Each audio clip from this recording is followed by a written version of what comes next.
The story begins with sunlight shining through a tall window. A lavish table is covered with dishes as candles burn among the plates.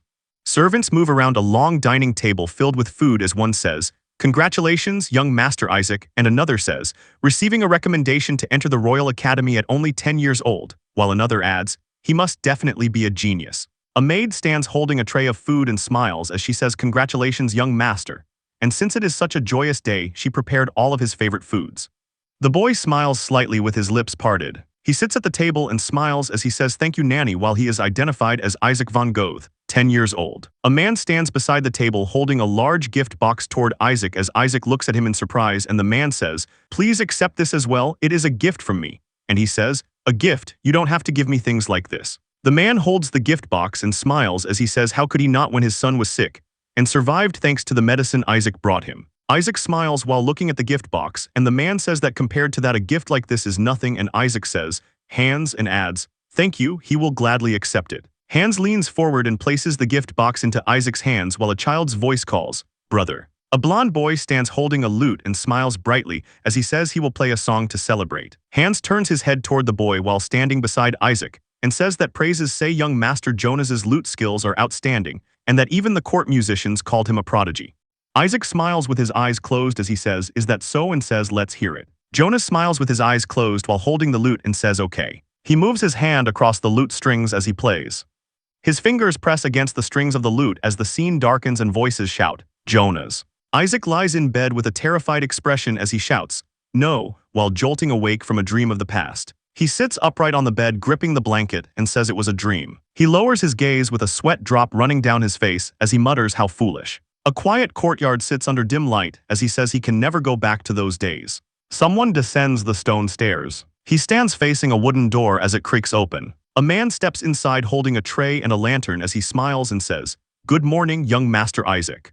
The man looks forward with a confused expression. He stands holding a tray and looks toward Isaac as he asks if he had a nightmare, and says he looks pale while Isaac sits on the bed and murmurs, "Lucas." Isaac presses his hand to his forehead with a weary expression as he says he just dreamt about the past, while Lucas asks how far in the past, and he answers about 20 years ago. Lucas leans forward and sets the tray down on the table as he says that is quite a long time ago, and suggests enjoying some fresh cheese instead of dwelling on old memories. A tray of food rests on the table showing a simple meal. Isaac sits with his hands clasped and looks forward as Lucas says, once he finishes eating they will do the sword training he missed yesterday. Isaac looks ahead with a serious expression as Lucas tells him to enjoy his meal, while it is stated that around 20 years ago from now when he was 10 years old, and a month away from entering the Royal Academy, he caught a sudden flu. In the past, he lies in bed covered by blankets as narration states the flu lasted for 3 whole months, and when he showed no signs of recovering his father Count Goethe called for a scholar from the magic tower. Count Goethe sits across from a hooded figure at a table and asks if it is a special constitution. 2 teacups sit on the table as the scholar states every living being has their own innate mana vessel, and that mana circulates at a speed suitable for the size of that vessel. Isaac lies sweating in bed, while the scholar states that his mana circulation is abnormal and unfathomably fast and violent. Count Goethe grips his head as the scholar states that at this rate his vessel will shatter. Isaac curls on the bed as blue energy erupts from his body while it collides with the surrounding mana and causes a violent explosion. He screams with tears streaming down his face as the mana explosion occurs. A surge of blue energy erupts from his chest and blasts through the room as objects are thrown aside and people are struck. A bloodied hand and a leg lie on the floor as narration states many people died and were hurt while the explosions occurred without warning. Isaac kneels on the floor looking at his brother nearby, as narration states the explosions eventually tore apart his younger brother's right hand. Count Goethe looks down with a shaken expression as Isaac says please lock him up. Isaac stands with tears streaming down his face. Tears run down his face as he says, "In a place where no one could reach and where no one could get hurt." Isaac sits alone at a desk with books in a dim room. He raises bread to his mouth while thinking was he 15 back then. He lowers his gaze as someone coughs nearby. Lucas stands by the door leaning with his hand as Isaac turns back and says, "Lucas." Lucas looks at his hand as blood stains his palm. Isaac turns his head with a tense expression and says he is coughing up blood and it is one of the symptoms of mana poisoning, and that it is because he stayed by his side for too long. His fingers press into the wooden chair. Isaac supports Lucas by the shoulder and says it is because he stayed for so long when he did not have to and that he needs to rest for at least a month. Lucas wipes blood from his mouth with the cloth and says if he is not here who will attend to him, and adds that he has no friends. The door stands open as Lucas says not to worry and asks if he does not know him. Lucas stands smiling and says even though he caused dozens of explosions, he has not lost a single hair on his head. Isaac faces Lucas with a serious expression, and he says he will not be able to find someone else like him, and Isaac says that a single mistake could cost him everything. Lucas stands still while Isaac turns away and says, "Get lost because I am going to meditate and do not disturb me."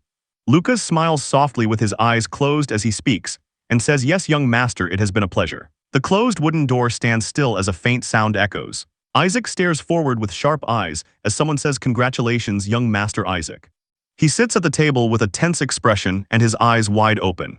A dark dining hall filled with food is shown as multiple figures lie collapsed, while others scream in pain. Isaac looks ahead with a startled expression as a body lies on the ground behind him and says, "You're finally here." His eye widens sharply. Lucas stands at the end of the table in a dark space as a voice says, "Welcome back, Lucas." He smirks faintly and says it has been a while, young master. Isaac jolts awake on the bed with sweat running down his face as he gasps. His eye widens in shock as he realizes Lucas has died. Isaac sits on the bed under a blanket as he says after Lucas left coughing up blood, he did not visit for over a year, and he barely heard of his death through his father. A tray slides out from below the door as he states that day there was another mana explosion, and he locked his door completely. The tray with bread rests on the floor near the bed. Isaac remains buried under the blanket as he thinks he should have kept his distance. He lies alone in bed and thinks he should not have gotten attached and should have been colder. Hans, the nanny, Jonas, and Lucas appear together as a memory, while it is stated that if he had then they. A pile of bread loaves sits stacked beside a closed door as it is stated that a few more years pass. A hand grips a piece of bread as it is stated that he is still alive and therefore now. Isaac lifts bread toward his mouth as he states that he must look forward. He scratches tally marks into the wall as it is stated that the young man becomes middle-aged, but already looks like an old man. Sheets of paper and books lie spread across a desk, as it is stated that during the 30-some years he lived underground and devoted himself to studying magic, and now there is nothing left to learn from books. Isaac sits cross-legged with his eyes closed, as it is stated that all that is left is intuition and inspiration. His mouth is slightly open as he says, "You who begin the journey, you who are so profoundly lonely." A large snow-covered castle stands surrounded by trees as a voice says, "If you can stand alone before infinity," and describes a lonely world where only mana and you exist and you awaken to yourself. A bread drops onto a wooden plate as it is stated that several years pass, and he finally found a clue to overcoming his constitution. Isaac holds a moldy piece of bread as he says he should scrape the mold off before eating while wondering if there is a problem with the family, and stating that the research materials keep coming in but. A blue crystal rests on a desk beside tools and a magic circle drawing. His eye opens wide. Isaac sits facing a wall covered in tally marks as he says he is 71 now, right? A boot steps down onto the stairs. His face is shown in shadow as he moves forward. Isaac sits in shock behind the closed wooden door as someone calls out, "Brother." He turns his head toward the door as a voice from outside says it is me, Jonas, and asks if he is sleeping. Isaac steps forward inside the room as he says Jonas and asks why and what brings him here. A man stands outside the door in shadow as he asks if he may come in. Isaac flinches with wide eyes. He raises his hand toward the door while saying, "Speak from there." Isaac sits on the floor with his back against the door as he asks how he has been, while Jonas replies it is a long story. Jonas lowers his head as he says did he know, and states that today is the anniversary of their father's death. Isaac looks forward with a tired expression as he asks how their father passed away. Jonas remains outside as he says it is a long story and asks if he wants to hear it and adds if he is okay with it. His lips curve slightly as he says then he should start from what happened 30 years ago. He sits near the door as he states that first there was the succession war between the first and second princes. Isaac turns his head slightly as faint murmuring continues. His eye narrows slightly. He sits with his eyes closed against his brother's back as both appear younger. Isaac sits on the floor with his head lowered as he says he has to admit this one thing, and adds that he has a talent for storytelling. Jonas smiles faintly as he says he does, and adds that if he had known he should have wandered around and lived as a poet. Isaac looks up with a weary expression as Jonas says it might have been difficult since he can only use one hand though. Jonas sits with his head lowered as Isaac says he is sorry. Isaac clasps his hands together in silence as a voice continues and says, "You know what?" and mentions their father, their mother, and himself as well. Isaac's eyes widen as a voice says they hated him so much, brother. A tear runs down his face as the voice adds, and says they missed him a lot, truly very much. Isaac's aged face appears beside a younger version of himself. His lips tighten slightly as a voice continues saying that they loved him. Isaac sits against the door as Jonas says it is a shame, and adds that for the very last time he wanted to see his face brother. Isaac turns sharply with a startled expression as he asks, "Last time?" While a voice continues that during the war a gate opened and monsters from another world they had never seen before appeared and mentions the radical faction of the new religion. Isaac steps forward with clenched fists as he listens while the voice mentions the atrocities they committed and he shouts, "Jonas, are you all right?" While Jonas remains slumped by the door and says, "Now at least you brother for the rest of your life comfortably." Isaac's eye narrows as he says just a little more and adds that he should have come earlier. Blood pools beneath the door as his foot steps closer. Isaac pulls the door open and looks ahead. Jonah's body lies on the ground with a sword stabbed through the chest.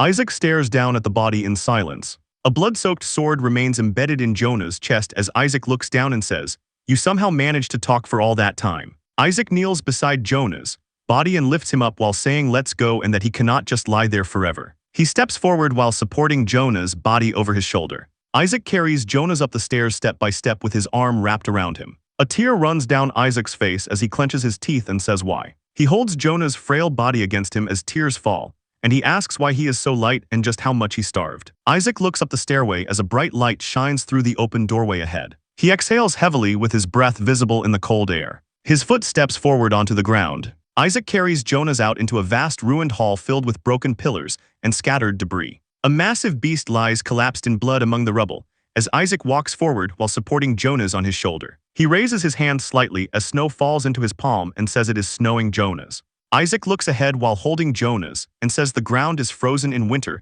so he cannot bury him and that they will wait until spring as he will bury him in the family cemetery. Bare tree branches sway under the gray sky as he says that then he will rest too. A white butterfly flutters near a small sprout on a branch. A white butterfly flutters as it lands on a sword's pommel stuck upright in the ground. Isaac stands facing a freshly dug grave between two headstones. He grips a glowing blue crystal tightly in his hand at his side. He slowly opens his hand with his palm facing upward. A bright flame burns above his raised hand as he looks up at it. He looks at the flame and says, "Did you see that, Jonas?" A blazing fire burns above his hand as he says, although it is only now he has finally done it. He holds the blue crystal while saying after researching for so long, he finally overcame the special constitution and asks if it is okay for him to rest too now. He collapses forward onto the ground and says he too can now might he be forgiven just a little.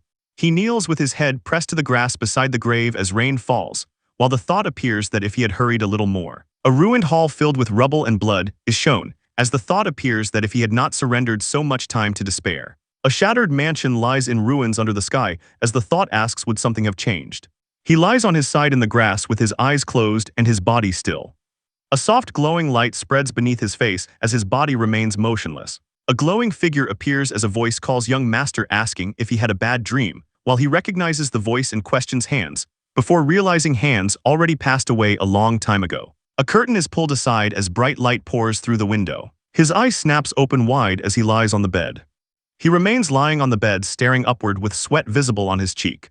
Hands stands near the window looking back at him and says, "You're drenched in cold sweat, you look pale too." He walks across the room toward the bed and says, "Did you sleep poorly?" Isaac sits upright on the bed with a tense expression as he thinks, "Am I dreaming? Is my life flashing before my eyes right before I die?" Hands approaches him from the window and calls out, "Young master." Isaac presses both hands against the window while looking outside and hears a voice saying, "That's dangerous, you master Jonas, come down." He narrows his eyes with tension as he hears Jonas saying, "I said I'm fine." A smiling boy sits partially hidden behind leaves. Jonas sits on a thick tree branch holding up a toy while looking up and calling out, "Brother." Isaac presses his hands against the window and says, "Jonas." Jonas raises both arms excitedly as he cheers while a voice below shouts, "I told you to come down." Isaac lifts his hand against the window with a faint smile. With a tense expression he says, "This isn't a dream." Isaac stands facing the bright window as he says, "I've returned to the past," while a voice declares, "You who begin the journey and are profoundly lonely." A wide view of the estate appears under shining light as the voice continues, "Can you stand alone before infinity?" and describes a lonely world where only Mana and you exist and you awaken to yourself. Isaac stands as the voice continues to let go of his thoughts, discard the perspectives etched into his life, and break free from the shackles of the past. He faces forward with a calm expression as a voice tells him to become his true self. Isaac's eye holds a steady gaze. The scene shifts to shattered ceramic with spilled water and flowers. Maids kneel and clean the messy room as one says, "This room is a mess." And another says, "The young master's special constitution caused trouble again." While another says, "I'm scared to death wondering when he'll explode next." Isaac stands behind the door as voices say, maybe it's because he's sick, but his temper seems to get more sensitive by the day. Hans leans forward with an angry expression as he shouts, "What are they saying right now?" and says, "I'll go give them a piece of my mind right away." Isaac grabs Hans by the shirt and pulls him back as he says, "That's enough, Hans." He holds onto Hans's shirt with a calm expression and says, "They aren't wrong." He keeps his grip on Hans while saying, "You should stop coming to see me too, and you got hurt today just because you were next to me." Hans narrows his eye as he looks back in silence. He drops to one knee while grabbing Isaac's shoulders and says, "No, young master." He looks up at Isaac and says, "I still care about you, young master, right now, and you're just going through a slightly difficult time." Isaac looks at him with a faint blush as Hans says, "Once it passes, it won't be a big deal." Hans smiles warmly with his eyes closed and says, "Isn't that just how life is?" While narration states that Hans, who used to speak with such a bright smile. A dark scene shows Isaac kneeling by a bloodstain near the door as narration states Hans died in one of his mana explosions, and others died because of that heart. Isaac closes his eyes slightly as he thinks, "No, I killed them." Jonas sits on a tree branch holding a toy as he calls, "Brother, let's play together." And a thought says, "So if this situation is reality, what he must do?" Isaac presses his hand against the window as he says, "Hans." Hans stands behind him and responds, "Yes, young master." Isaac stands by the window looking at him and says, "Get out." He glares forward with a sharp expression as he shouts, "Disappear from my sight right now." Hans parts his lips slightly in silence. Isaac looks down with a sweat drop on his cheek as he hears, "Understood." He clenches his fist and slams the window as he thinks, "This is right, and being close to him will only put him in danger." Hans's foot steps away across the floor. Hans turns his head at the door with a faint smile and says, "Still, please don't try to shoulder everything alone." Isaac stands silently in the room as Hans leaves while saying, "It's okay to trust us sometimes." He raises his hand slightly as he thinks, "I have no memory of him saying such. And did he say that in my dream because I wanted to hear it so much?" He strikes his own cheek with his hand. He lowers his hand while looking shaken as he thinks, "It hurts, and is this really reality?" A scene shows Isaac lying curled on the ground as rain falls while he thinks, "Then how did he die before?" Isaac stands by the window while Jonas sits on a tree branch outside. Jonas sits on a tree branch and turns with a bright expression as the thought says, "It does not matter whether this is a dream or reality." Isaac stands behind the window with a firm gaze. As the thought states, he must prevent himself from having a mana explosion ever again. A hooded figure stands facing a glowing magic circle, as the narration reveals that in the past, someone with the same special constitution named Zeke von Goth reached a realm no human had before. Isaac holds an open book in both hands while looking down as the narration reveals he was a 10th class mage, and that Isaac learned his great-great-grandfather's records in an underground cell after his father passed down the ancestral records to him. A hand presses down on a parchment, as the narration states that after years of detailed study, a way to overcome the special constitution was discovered. Isaac grips a tool over a wooden table while looking at a glowing blue rune stone as he says, "This is the very rune stone." A blue crystal with a circular engraving rests on the table. As narration states, carving this pattern into a mana stone creates a rune stone.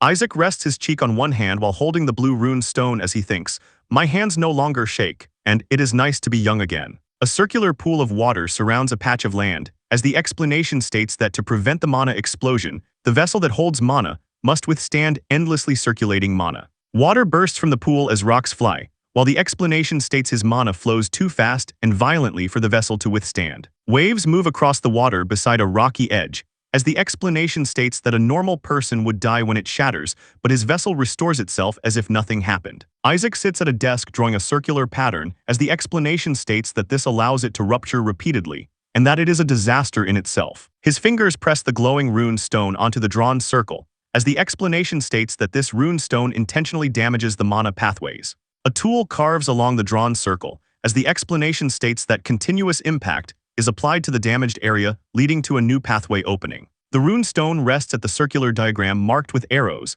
as the explanation states that this is how the shock of violent mana is dispersed. Isaac rests his chin on his hand as he thinks that the success rate is low, and that he barely succeeded before he died.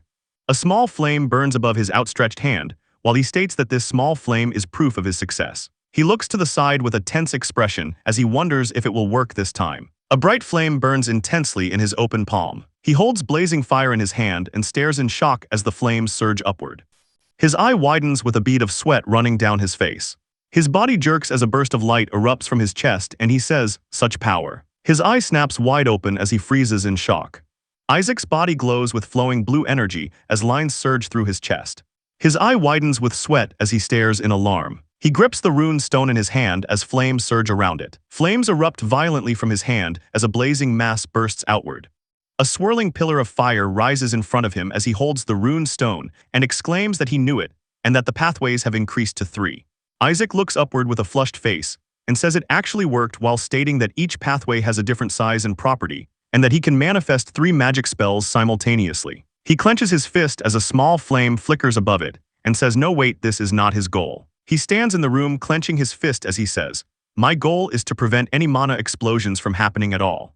He tightens his fist against his chest and looks down as he says, 3 pathways are not enough and that he needs to use more magic more often to increase the pathways and minimize the burden on his mana vessel. His lips stay still in a close view as he continues, "Until then." Isaac grips the rune stone tightly as he says, he cannot let anyone stay by his side. A quiet night sky stretches over the castle. Hans smiles brightly while holding a tray of food and says it is dinner time, young master. Isaac sits at the table facing Hans as Hans presents the tray and says, "It is the wheat bread you like," while he responds, "I told you to get out." Isaac looks to the side as a piece of bread is held near him and Hans says, "Come on, you haven't been eating much lately," while he thinks he does not listen to a word he says. Hans leans forward smiling warmly while holding the bread out, while Isaac thinks about his overly sweet gaze and tone of voice. Flames flicker inside the fireplace as Isaac asks, "Hans, how old am I?" And Hans replies, "You're 12 years old this year." Isaac raises the bread to his mouth and bites into it while thinking he is at an age where acting like a child is normal. His hand grips the fork holding the bread. Isaac holds the bread while looking down as he thinks the nanny must have made it, and it has been a long time since he tasted it. Isaac sits at the table eating while Hans stands in front of him, smiling quietly. Sitting at the table, he asks, "I haven't seen Nanny today," while Hans stands across from him and replies, "Well, her son Hinder has pneumonia." Isaac raises a spoon filled with stew while staring ahead. His hand rests on the table as he says, "So she went back home." Hans stands behind the table as Isaac says a nanny leaving her post because of her own child is something she would not even dream of in any other family and calls it a well-run household. Hans looks forward with a slightly uneasy expression. Flames crackle and rise inside the fireplace. Isaac lowers his gaze with his eyes closed in silence. His fingers press lightly against the table's surface. Isaac rests his cheek on his hand while looking to the side as he asks, "Is Hinder the only one suffering from pneumonia?" Hans looks at him with a small smile. He stands beside the table and says, "No, all of the children in that village have caught it," as Isaac sits quietly and replies, "I see." A crescent moon hangs in the night sky as he recalls the incident that occurred around this time. A dim room shows a figure lying in bed as a woman kneels on the floor, while the Black Goose Village mass pneumonia incident is revealed. A woman with a faint smile lies still while it is shown the nanny lost her son in that incident and lived with that loss until her death.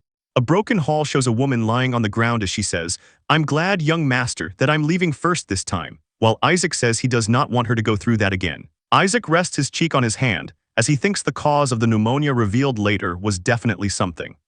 A spoon lies beside a bowl of stew on the table. Hans looks forward as Isaac calls out to him. Isaac leans forward on the table and asks, "What monsters were subjugated there recently?" The scene shows a crescent moon shining in the night sky. A deer stands still in a forest clearing under the moonlight. The deer lifts its head sharply as something approaches. A blazing fireball rushes straight toward the deer. The deer runs forward as a fireball streaks toward it across the ground. Isaac walks through the forest as a flame burns nearby and says, "Whoops." He walks forward with a small flame in his palm as he says, "I thought it was a wolf." He walks past a wooden signpost with a backpack. A wooden sign reading Black Goose Village stands in the forest. Hans stands beside the table as he asks, "A monster hunted in Black Goose Village?" He touches his cheek with a slightly unsure expression as he says he did not get a good look at it, but people from the Magic Tower came to buy it as research material. Hans looks back as he recalls seeing it before near a cart with 2 figures standing beside it. A large fur-covered creature body lies on a cart, as he says it looked like a giant spider covered in silver fur. A book lies open showing an illustration of a spider, as it is identified as a winter spider. Isaac sits on the bed reading a book, as it explains winter spiders are not particularly strong monsters, but form large swarms due to their incredible breeding rate. His eye narrows in focus as it states the real issue is the mana those monsters possess. A woman and a man clutch their throats in pain, as it explains that exposure to highly dense mana causes mana poisoning which slowly suffocates them. Isaac crouches in the forest while carefully picking herbs from the ground. He holds a bundle of herbs in his gloved hand, as he realizes the children of Black Goose Village must have been poisoned by mana emitted by winter spiders. A pot filled with herbs sits on the ground. He crouches with one hand near his mouth as he breathes out, while it states that in this era knowledge about mana poisoning is still lacking. He turns his head to the side and says, "This should be enough herbs, and feeding this to the children will alleviate their symptoms." A bundle of freshly gathered herbs rests inside a container. He walks through the forest carrying the herbs, as it states the healing effects will only be temporary, and the winter spiders must be entirely eradicated to prevent relapse. Count Goth stands in a snowy fortress gripping a sword, as it states he could ask his parents for help, but his father is stationed at the border fortress. A cloaked woman walks through a wide field under the sky, as it states his mother is traveling the continent searching for a cure for his special constitution. Isaac looks forward as he thinks if he waits, Hinder's life will be in grave danger once again. A quiet village lies under the night sky with lights glowing from the houses. A wooden house sits silently with a lantern glowing outside. A woman sits on a stool beside a bed inside the room. The woman sits with a cloth covering her face as she hears a noise. She opens the door and asks who it is while the hooded boy stands outside. She widens her eyes in shock as she stares at him. Isaac grips his collar while looking at her and says she looks exhausted, calling her nanny, as she responds in surprise, "Young master." The nanny steps outside and brushes the dirt from his clothes as she asks what brings him here at this hour, and if something happened at the estate. She reaches out and touches his cheek as she says he is covered in dirt. Isaac lowers his gaze silently. He steps forward toward the house as he says he came to check on her because she has not come to work for days, and she raises her hand to stop him and says he cannot come in. He reaches for his bag while looking at it as she clasps her hands nervously and says, "Hinder has pneumonia," and asks, "What if you catch it?"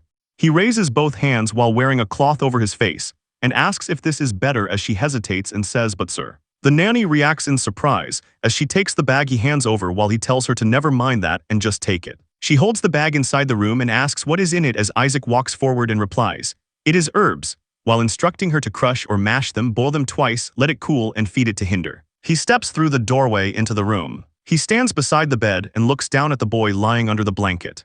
Hinder lies sweating with bluish spots on his face, as it is identified as mana poisoning. Isaac places his hand on the blanket and leans closer as he calls Hinder and asks if he can hear him while the nanny stands behind watching. Hinder lies weakly with half-open eyes and softly mutters Isaac. He looks up at him from the bed while speaking weakly as he says, "No, young master," and asks him not to fire his mother. The nanny stands nearby covering her mouth as she trembles, while Hinder explains she could not go to work because of him since he is sick. Isaac looks down at Hinder calmly and assures him that he will not fire her. He places his gloved hand on Hinder's forehead, while telling him that his mother is the only one who sneaks him wheat bread and tells him to just focus on getting better. The scene shows the sky as birds fly in daylight. A cliffside covered with trees is shown with sunlight shining over it, while a cave entrance is visible below as it is identified as the abandoned mine. Isaac stands at the cave entrance with a man holding a lantern as he raises his hand to his forehead and asks, "Is this really a limestone cave?" while the man confirms he is certain. Isaac extends his hand and drops coins into the man's palm as he tells him thank you, and that he will take it from here while the man looks surprised. The man looks back toward Isaac while warning him to be careful, and that people have gone missing around here before as Isaac walks toward the cave and replies thanks for the warning. Isaac stands still with a serious expression while thinking that winter spiders prefer limestone caves, and that since this is the only limestone cave in the area, it is highly likely to be their nest. A bright light flares in Isaac's gloved hand as he activates a spell while saying, "Before he goes in." Isaac raises his hand as glowing light forms around him and says that he will do some preparation. He faces forward with his arms raised as fire swirls while holding a mana stone as it states opening new pathways, lets him manifest 3 spells at once with power comparable to second-class magic. He walks inside the cave surrounded by floating lights as it is stated that there is a limit and that if he overdoes it, his mana vessel could shatter. Isaac walks forward while looking ahead and states, since he does not know how many winter spiders are inside, he cannot use magic recklessly. He steps forward and states that is why he needs this. A cluster of glowing blue-berried plants sits on the ground, as it is identified as the frost belladonna.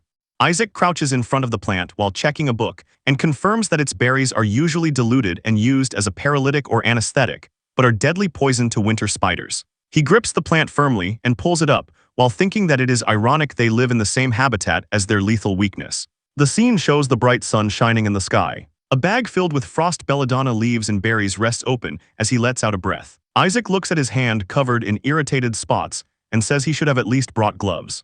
He bends forward slightly as a pouch hangs at his waist and states that that is enough preparation and that he made plenty of rune stones back at the estate, so he should get going. He walks into the cave with a glowing light floating beside him. His boots step forward across the rocky ground as he moves deeper inside. Isaac leans forward slightly while gripping his straps and looks down over a ledge. He stands at the edge looking into the depth below, as it is stated that dying in a place like this would be a pointless death. Isaac turns his head and says it looks like it is down there, but wonders how he can get down. He looks to the side and spots a wooden ladder lying near the edge. The rope ladder hangs downward into the darkness as it sways slightly. Isaac's face tightens as he stares ahead. He grabs the rope ladder tightly with his gloved hand as he steadies it. He climbs down the ladder with the glowing orb floating beside him as it lights the rocky wall. His boot steps onto the ground as he continues descending. Isaac reaches the ground and hunches slightly while catching his breath. He lifts his head with a bead of sweat on his cheek. Isaac stands facing forward as the glowing light reveals a chamber ahead and says it looks like he found the right place.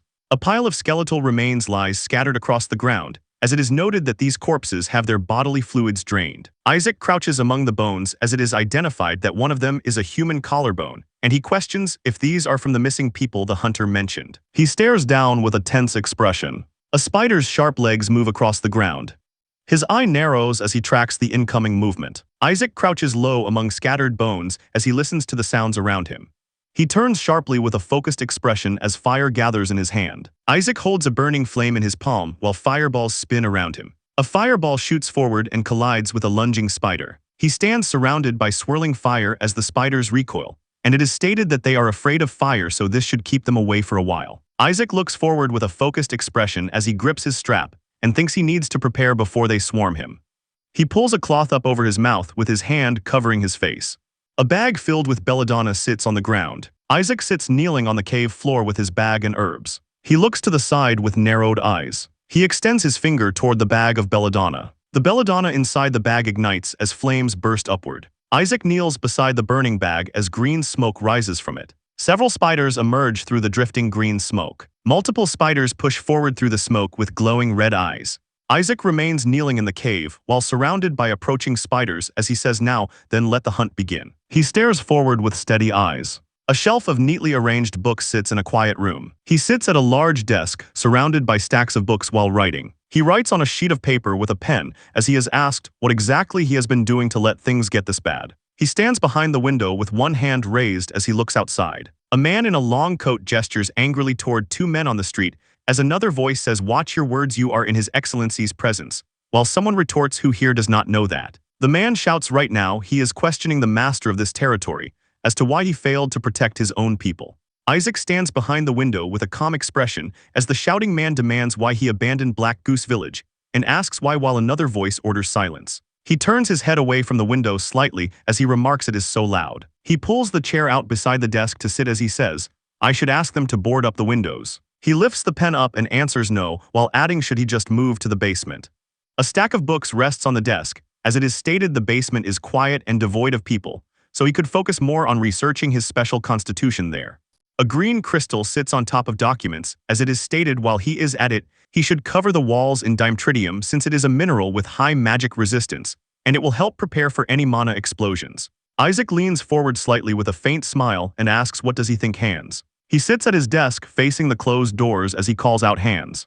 Isaac looks forward with wide eye. His lips part slightly as he mutters, "All right, Hands." He sits alone at the desk, surrounded by tall stacks of books. Isaac writes steadily on the document with a quill pen. He lowers his gaze toward the paper with a focused expression. His hand continues moving the pen across the page as he writes. Isaac stares down at the paper with a blank expression. His hand continues moving the quill across the page as he writes. His eye widens sharply as his pupil contracts. Isaac sits at the desk in darkness, surrounded by towering stacks of papers as he continues writing. Pale green smoke drifts across the cave ceiling as it spreads through the air. Isaac kneels on the ground beside a burning pot and shovel while the smoke flows around him. He narrows his eyes slightly as he thinks why he must always recall these stale old memories. Two winter spiders crawl through the cave as it is stated what winter spiders are, and that the frost belladonna is working well. Flames burn in the pot as frost belladonna leaves crackle and green smoke spreads, while he says he cannot feed the poison directly to the spiders, but burning it like this will slowly paralyze them until they suffocate. Isaac sits with a cloth wrapped over his face as smoke drifts past him while he states he would not be safe either, and that he uses the cloth as a filter. A blue glow spreads across his chest as he channels mana while saying it purifies the rest with the mana inside his body. A fireball streaks forward through the air toward the spiders as he states he generates it, compresses it, and uses phase shift to stay on guard. He sits kneeling on the ground beside the burning pot, while multiple fireballs arc through the cave as he activates purification, fire magic, and phase shift on the fire magic. Isaac raises one finger, while a fireball rotates above it as he states he can cast 3 spells simultaneously through 3 mana circuits, which can also be called a multi-circuit, and that it allows him to buy time until the spiders weaken. He points forward with his gloved hand and says farewell. A fireball hits the spiders and explodes outward in a burst of flames and debris. Isaac walks forward through rising flames as fire burns across the cave floor. He looks ahead with a narrowed blue eye. Several spiders crawl rapidly in the same direction as he observes that they are all running toward the same place. He tilts his head slightly as his eyes sharpen, and he adds it looks like there is water over there. His boot steps down as flames flicker across the ground. Burning spider bodies curl and blacken within the flames. Isaac leans forward slightly with sweat on his face as he says it is good they burn well, but at this rate he will suffocate from the smoke too and that it is hot. He drops his jacket to the ground as he says he needs to finish this quickly. Sharp icicles hang from the cave ceiling. Isaac walks forward across a frozen surface with a small fire floating beside him. He crosses his arms and shivers as he says it is quite cold in here and that he should not have taken off his coat. His boot presses onto the icy ground as he notes the temperature dropped enough to form ice. Isaac looks upward with a focused gaze and says, "Wait, are these?" A massive cluster of translucent eggs clings to the ceiling above him as he realizes they are all eggs. He stares at the eggs as he says if it laid this many eggs do not tell him. A large icicle drops straight down toward the ground. His eye widens with a bead of sweat as he reacts in shock. Isaac stands on the frozen ground beneath the ceiling of eggs. He looks up with a tense expression. He stands still on the ice while the hanging eggs and icicles loom overhead. Isaac raises his hand and forms a fireball in his palm. He thrusts his arm forward and launches the fireball across the icy ground. The fireball flies forward surrounded by swirling flames as it rushes ahead. Isaac stands tense on the ice as he reacts to something approaching. His eye widens with a bead of sweat as he freezes in alarm. A massive spider with glowing red eyes looms over him. His eye sharpens in shock as he realizes the threat. The spider lunges downward with its sharp limbs extended as he jumps to the side to evade the attack. Isaac crashes onto the icy ground as impact cracks spread outward and he groans. He grits his teeth with a strained expression and says damn it as he questions why his premonitions are never wrong. The massive spider looms over him as he identifies it and says it is a winter spider queen. The winter spider queen looms forward with its red eyes glowing as it is stated that unlike other winter spiders, it has fire resistance and exhales frost, which is why they are called winter spiders. The spider rushes at him as its sharp legs slam down while he recoils with a startled expression. Isaac thrusts his arm forward as a fireball surges ahead. The fireball explodes against the spider's body in a burst of flames. He holds a fireball in his palm with a focused stare and says that even a few fireballs will not make it burn like the other spiders. The spider remains poised with its limbs spread as it is noted that its movements are not too agile. Isaac winces as sweat runs down his face and his expression strains. He stands with his fist clenched as it is stated that his body is slowly reaching its limit due to having a 12-year-old body with no combat experience after staying up all night and using magic all day. The winter spider queen stands in front of him with its massive body. Isaac stares forward with a tense expression. He narrows his eyes slightly as he thinks, come to think of it. Slices of wheat bread rest on a wooden board as it is stated that the wheat bread Hans gave him was truly delicious. A wagon moves through a snowy forest as it is stated that in this northern region, where wheat does not grow, the reason he could eat soft wheat bread was thanks to Nanny. The nanny sits inside the carriage looking out the window as it is stated that for his sake as a picky eater who hated rye bread, she traveled to a distant city every week to buy high-quality wheat. Isaac forms a faint smile as he exhales softly. He grips his shovel over his shoulder and says, when he gets back, he should ask her to make him as much as she can. He looks up focused while holding a shovel as a fireball burns beside him. He shifts his stance and grips his bag as he thinks, even if it is a queen, it is ultimately still an arachnid. Isaac slams his bag directly into the spider queen's face on impact. The bag hangs in the air as it freezes.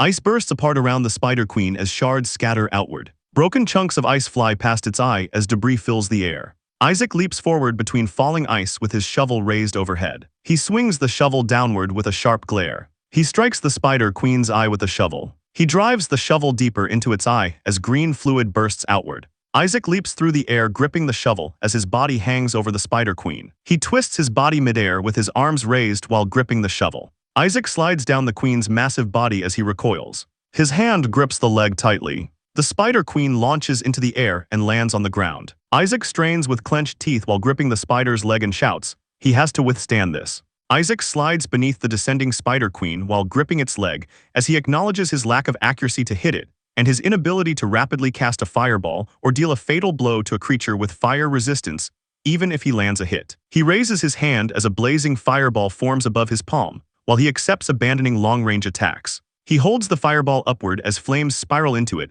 while he states this differs from previous fireballs, and commands generate and compress. A dense blue sphere spins violently in his hand as energy streams tighten around it, while he shouts to compress it even further. He glares forward with clenched teeth while holding the glowing blue sphere. Isaac thrusts the compressed energy forward as it slams into the Spider Queen while he shouts die already. The Spider Queen's body freezes over with a thick layer of ice as cracks spread across its shell. He stares with a tense expression and a bead of sweat on his face while the frozen Spider Queen stands before him. Blue flames surround the Spider Queen's body as its mouth gapes open. The Spider Queen lies slammed against the ground as blue fire surrounds it. Blue flames cover its body as it convulses under the impact. Isaac stumbles backward with his arm still embedded in the creature while he thinks he needs to pull it out, but it is shaking too much and he cannot do it. He yanks his arm free from the creature as blood splashes across his hand. He falls backward as he says it is out.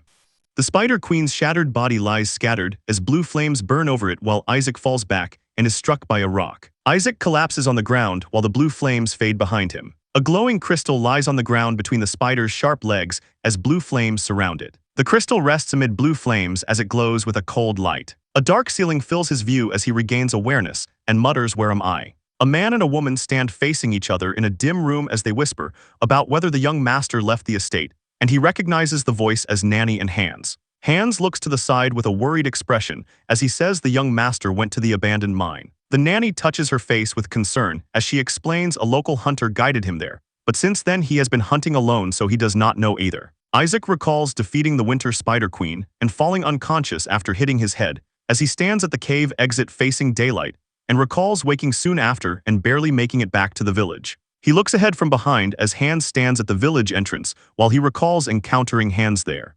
He leans unconscious against Hans's chest while being held as it is stated he just fell asleep. Isaac lies on a bed with a bandage on his cheek and slowly opens his eyes while it is stated that Hinder is completely cured. Hans places a hand on his chest and smiles softly as he says that is just how the young master is, and that even after the mana explosion his good heart remains.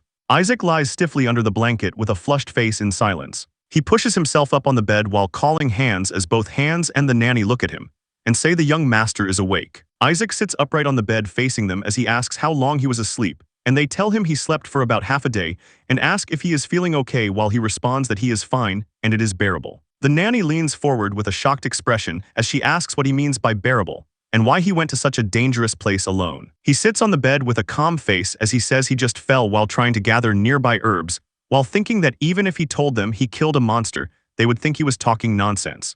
Hinder lies in bed breathing softly as he asks how Hinder is doing, while she replies that thanks to the herbs he has gotten much better. Isaac smiles faintly as he says that is a relief, while it is stated that it is better to keep the mana poisoning a secret as well. Two men walk through the cave holding lanterns while looking at the dead winter spiders, as it is stated that if higher-ups find out scholars would be brought in, and it would be a headache if the corpses were discovered. He turns his head slightly with a tense expression as the nanny asks how he knew about the herbs, and he replies that he read about them in a book somewhere. Hans looks concerned with a sweat drop as he says they should drop the subject, and it is time to go while mentioning it is snowing outside. Isaac sits on the edge of the bed looking at him, and says that if it gets out that he left the estate, it will not end well for him. The nanny walks forward holding a basket, while Hans steadies the boy as she offers to take these too. A basket filled with shining red apples is shown, as it is said the villagers asked to give these to him to show their gratitude. Isaac holds an apple in his hand and looks at it with a calm expression. A basin of water and a bowl sit on the table as Isaac says Nanny should take another week off,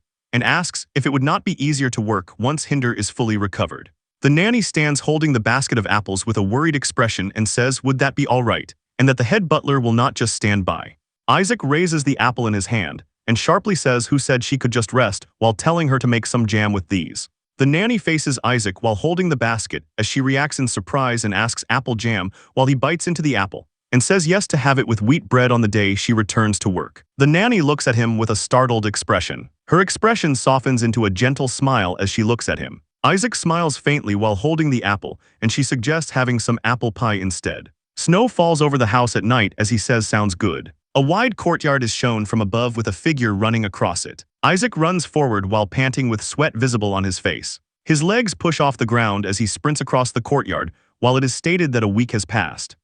Isaac continues running with a strained expression as it is stated that during that time, his mana vessel has also changed. A glowing diagram appears as it is stated that the 3 mana circuits have increased by 1 making the total 4. Isaac runs while sweating heavily as it is stated that the mana vessel has stabilized more, and the number of spells he can use simultaneously has increased to 4 while he thinks fighting the winter spiders and pushing himself to the limit likely helped. He sprints forward with force as he kicks off the ground, while he thinks that running diligently every day likely contributed as well. Isaac stands still with his eyes closed as a glowing brain appears over his head. While it is stated that using magic requires comprehension calculation as well as intuition and consumes considerable mental power, and that when the body breaks down the mind breaks down too, so mental power requires physical stamina. Isaac runs at full speed with a strained expression, as it is stated that the reason he reached his limit so quickly in the abandoned mine was due to this untrained young body. A memory appears of Lucas holding a wooden sword facing Isaac, as it is stated that in his past life Lucas trained his stamina. Lucas smiles warmly while holding the wooden sword. Isaac runs while clenching his fist tightly. A man stands beside a doorway and calls out young master. 2 men stand at the entrance as one says that his regular checkup is today. Isaac raises his arm to wipe sweat from his face while looking ahead and says it is head butler Schiller. The doctor smiles with his eyes closed while placing a hand on his chest and says greetings young master and asks how he is feeling today.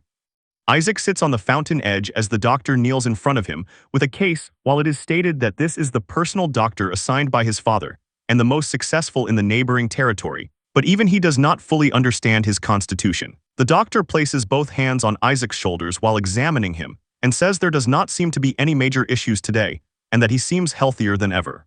Isaac stares forward with a blank expression as the doctor says he should slowly change his medicine, while Isaac responds draw conclusions as you please. The doctor's hand opens the leather strap of the case. The case opens to reveal several glowing purple vials. As it is stated, this is a potion called Panacea that stabilizes the flow of mana. Isaac holds a purple vial in his hand while looking at it as he thinks Panacea, and that his father truly ensured he received the good stuff. A purple vial appears against a background of herbs as it is explained that Panacea translates to a cure-all and is used as a stimulant for some and a performance enhancer for soldiers. A small hooded figure writes at a desk, as it is explained that the potion is known to stabilize the flow of mana, and that this was a misunderstanding from translation. Isaac holds the vial up in front of his eye while examining it as it is revealed that its actual effect is stimulating the flow of mana, and that for him it acts as poison. The doctor places a hand on his chest while speaking to Isaac as Isaac thinks that in his current situation it will work as a catalyst and help increase his mana circuits. The doctor walks away across the terrace with his back turned. Isaac stands holding the case while looking at Schiller as Schiller watches him silently. Schiller looks at Isaac with a serious expression and says he is quite calm today while asking if he does not normally throw fits over being seen. Isaac turns his head slightly with a faint smirk and says that thanks to that all the doctors in the direct territory refuse to be his personal doctor and asks if he should have thrown a fit. Schiller's eyes behind his monocle study Isaac carefully with an unreadable expression as his lips part to speak. Isaac stiffens and grips his suitcase tighter as the atmosphere darkens to purple, while Schiller reveals he knows he cured the pneumonia in Black Goose Village. The two stand near the fountain as Isaac asks if he already knew while Schiller calmly explains he heard about it from Hans and Isaac implies the information was extracted rather than casually shared. Isaac internally acknowledges that Hans must have been interrogated as his thoughts tighten while the situation becomes more serious.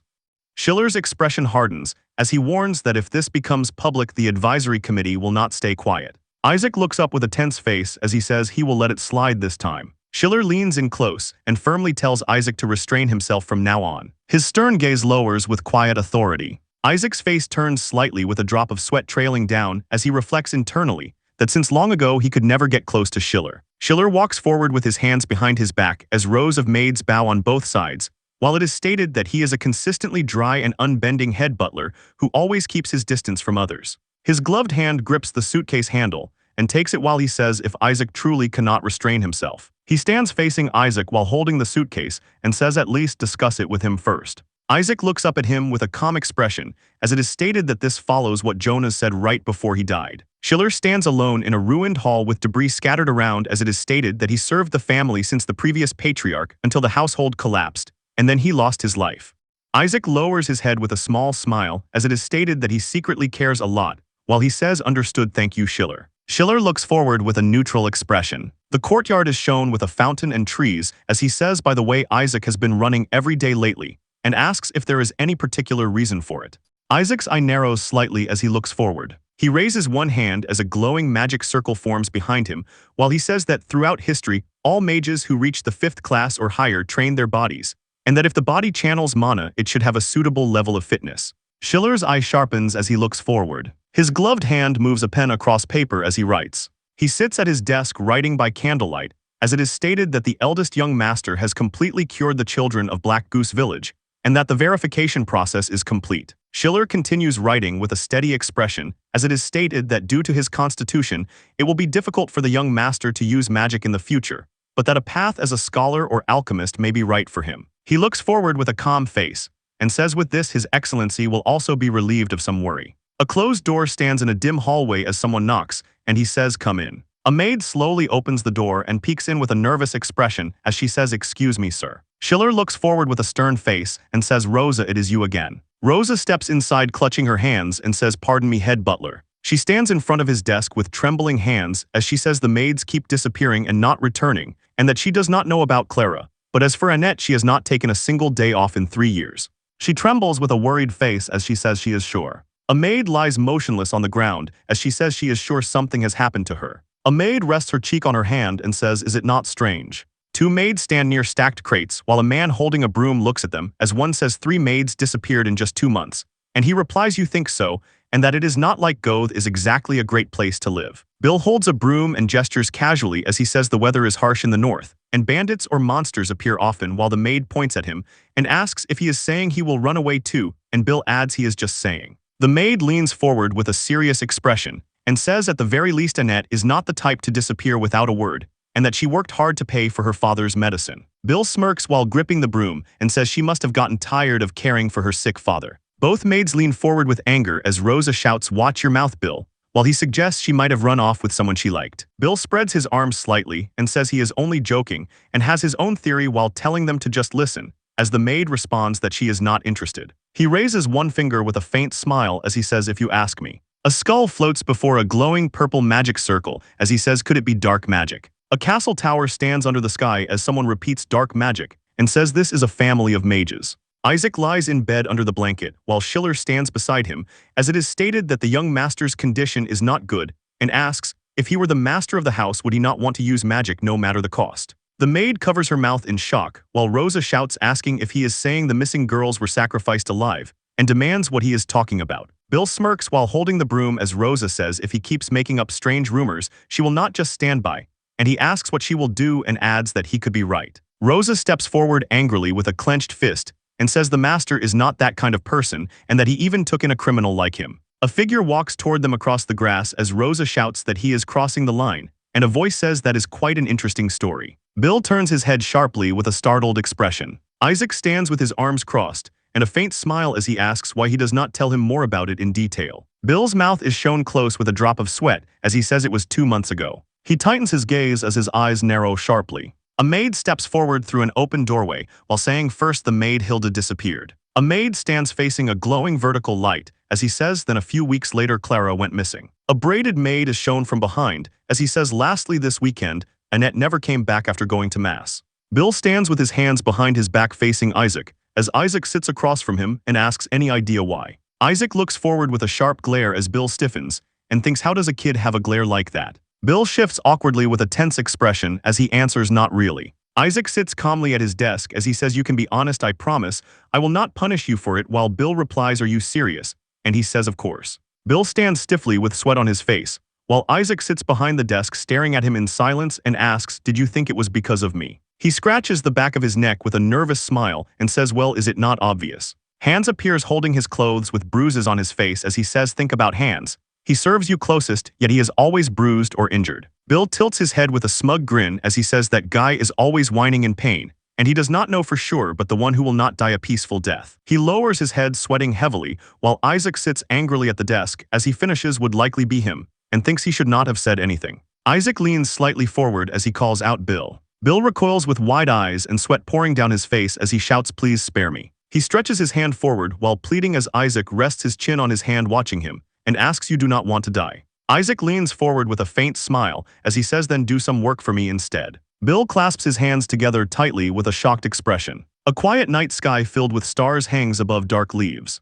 A blue flame rises upward. Isaac sits on a bed in a dim room as a swirling blue flame arcs around him while he says, "Rosa Annette." Rosa appears within blue flames as she looks forward with a determined expression. Annette appears within blue flames from behind with her long braid. A hand lifts with the index finger raised. Isaac sits on the bed raising one finger while a blue flame burns above him, and says that is right, those were their names. Isaac's eye glows blue through drifting flames as it is revealed that after Hans and Nanny died, two maids stand side by side with their heads lowered as it is revealed they were the only ones who volunteered to serve him. Broken vials lie scattered on the floor with purple liquid spilled. A drop of blood falls onto the purple liquid among the shattered vials.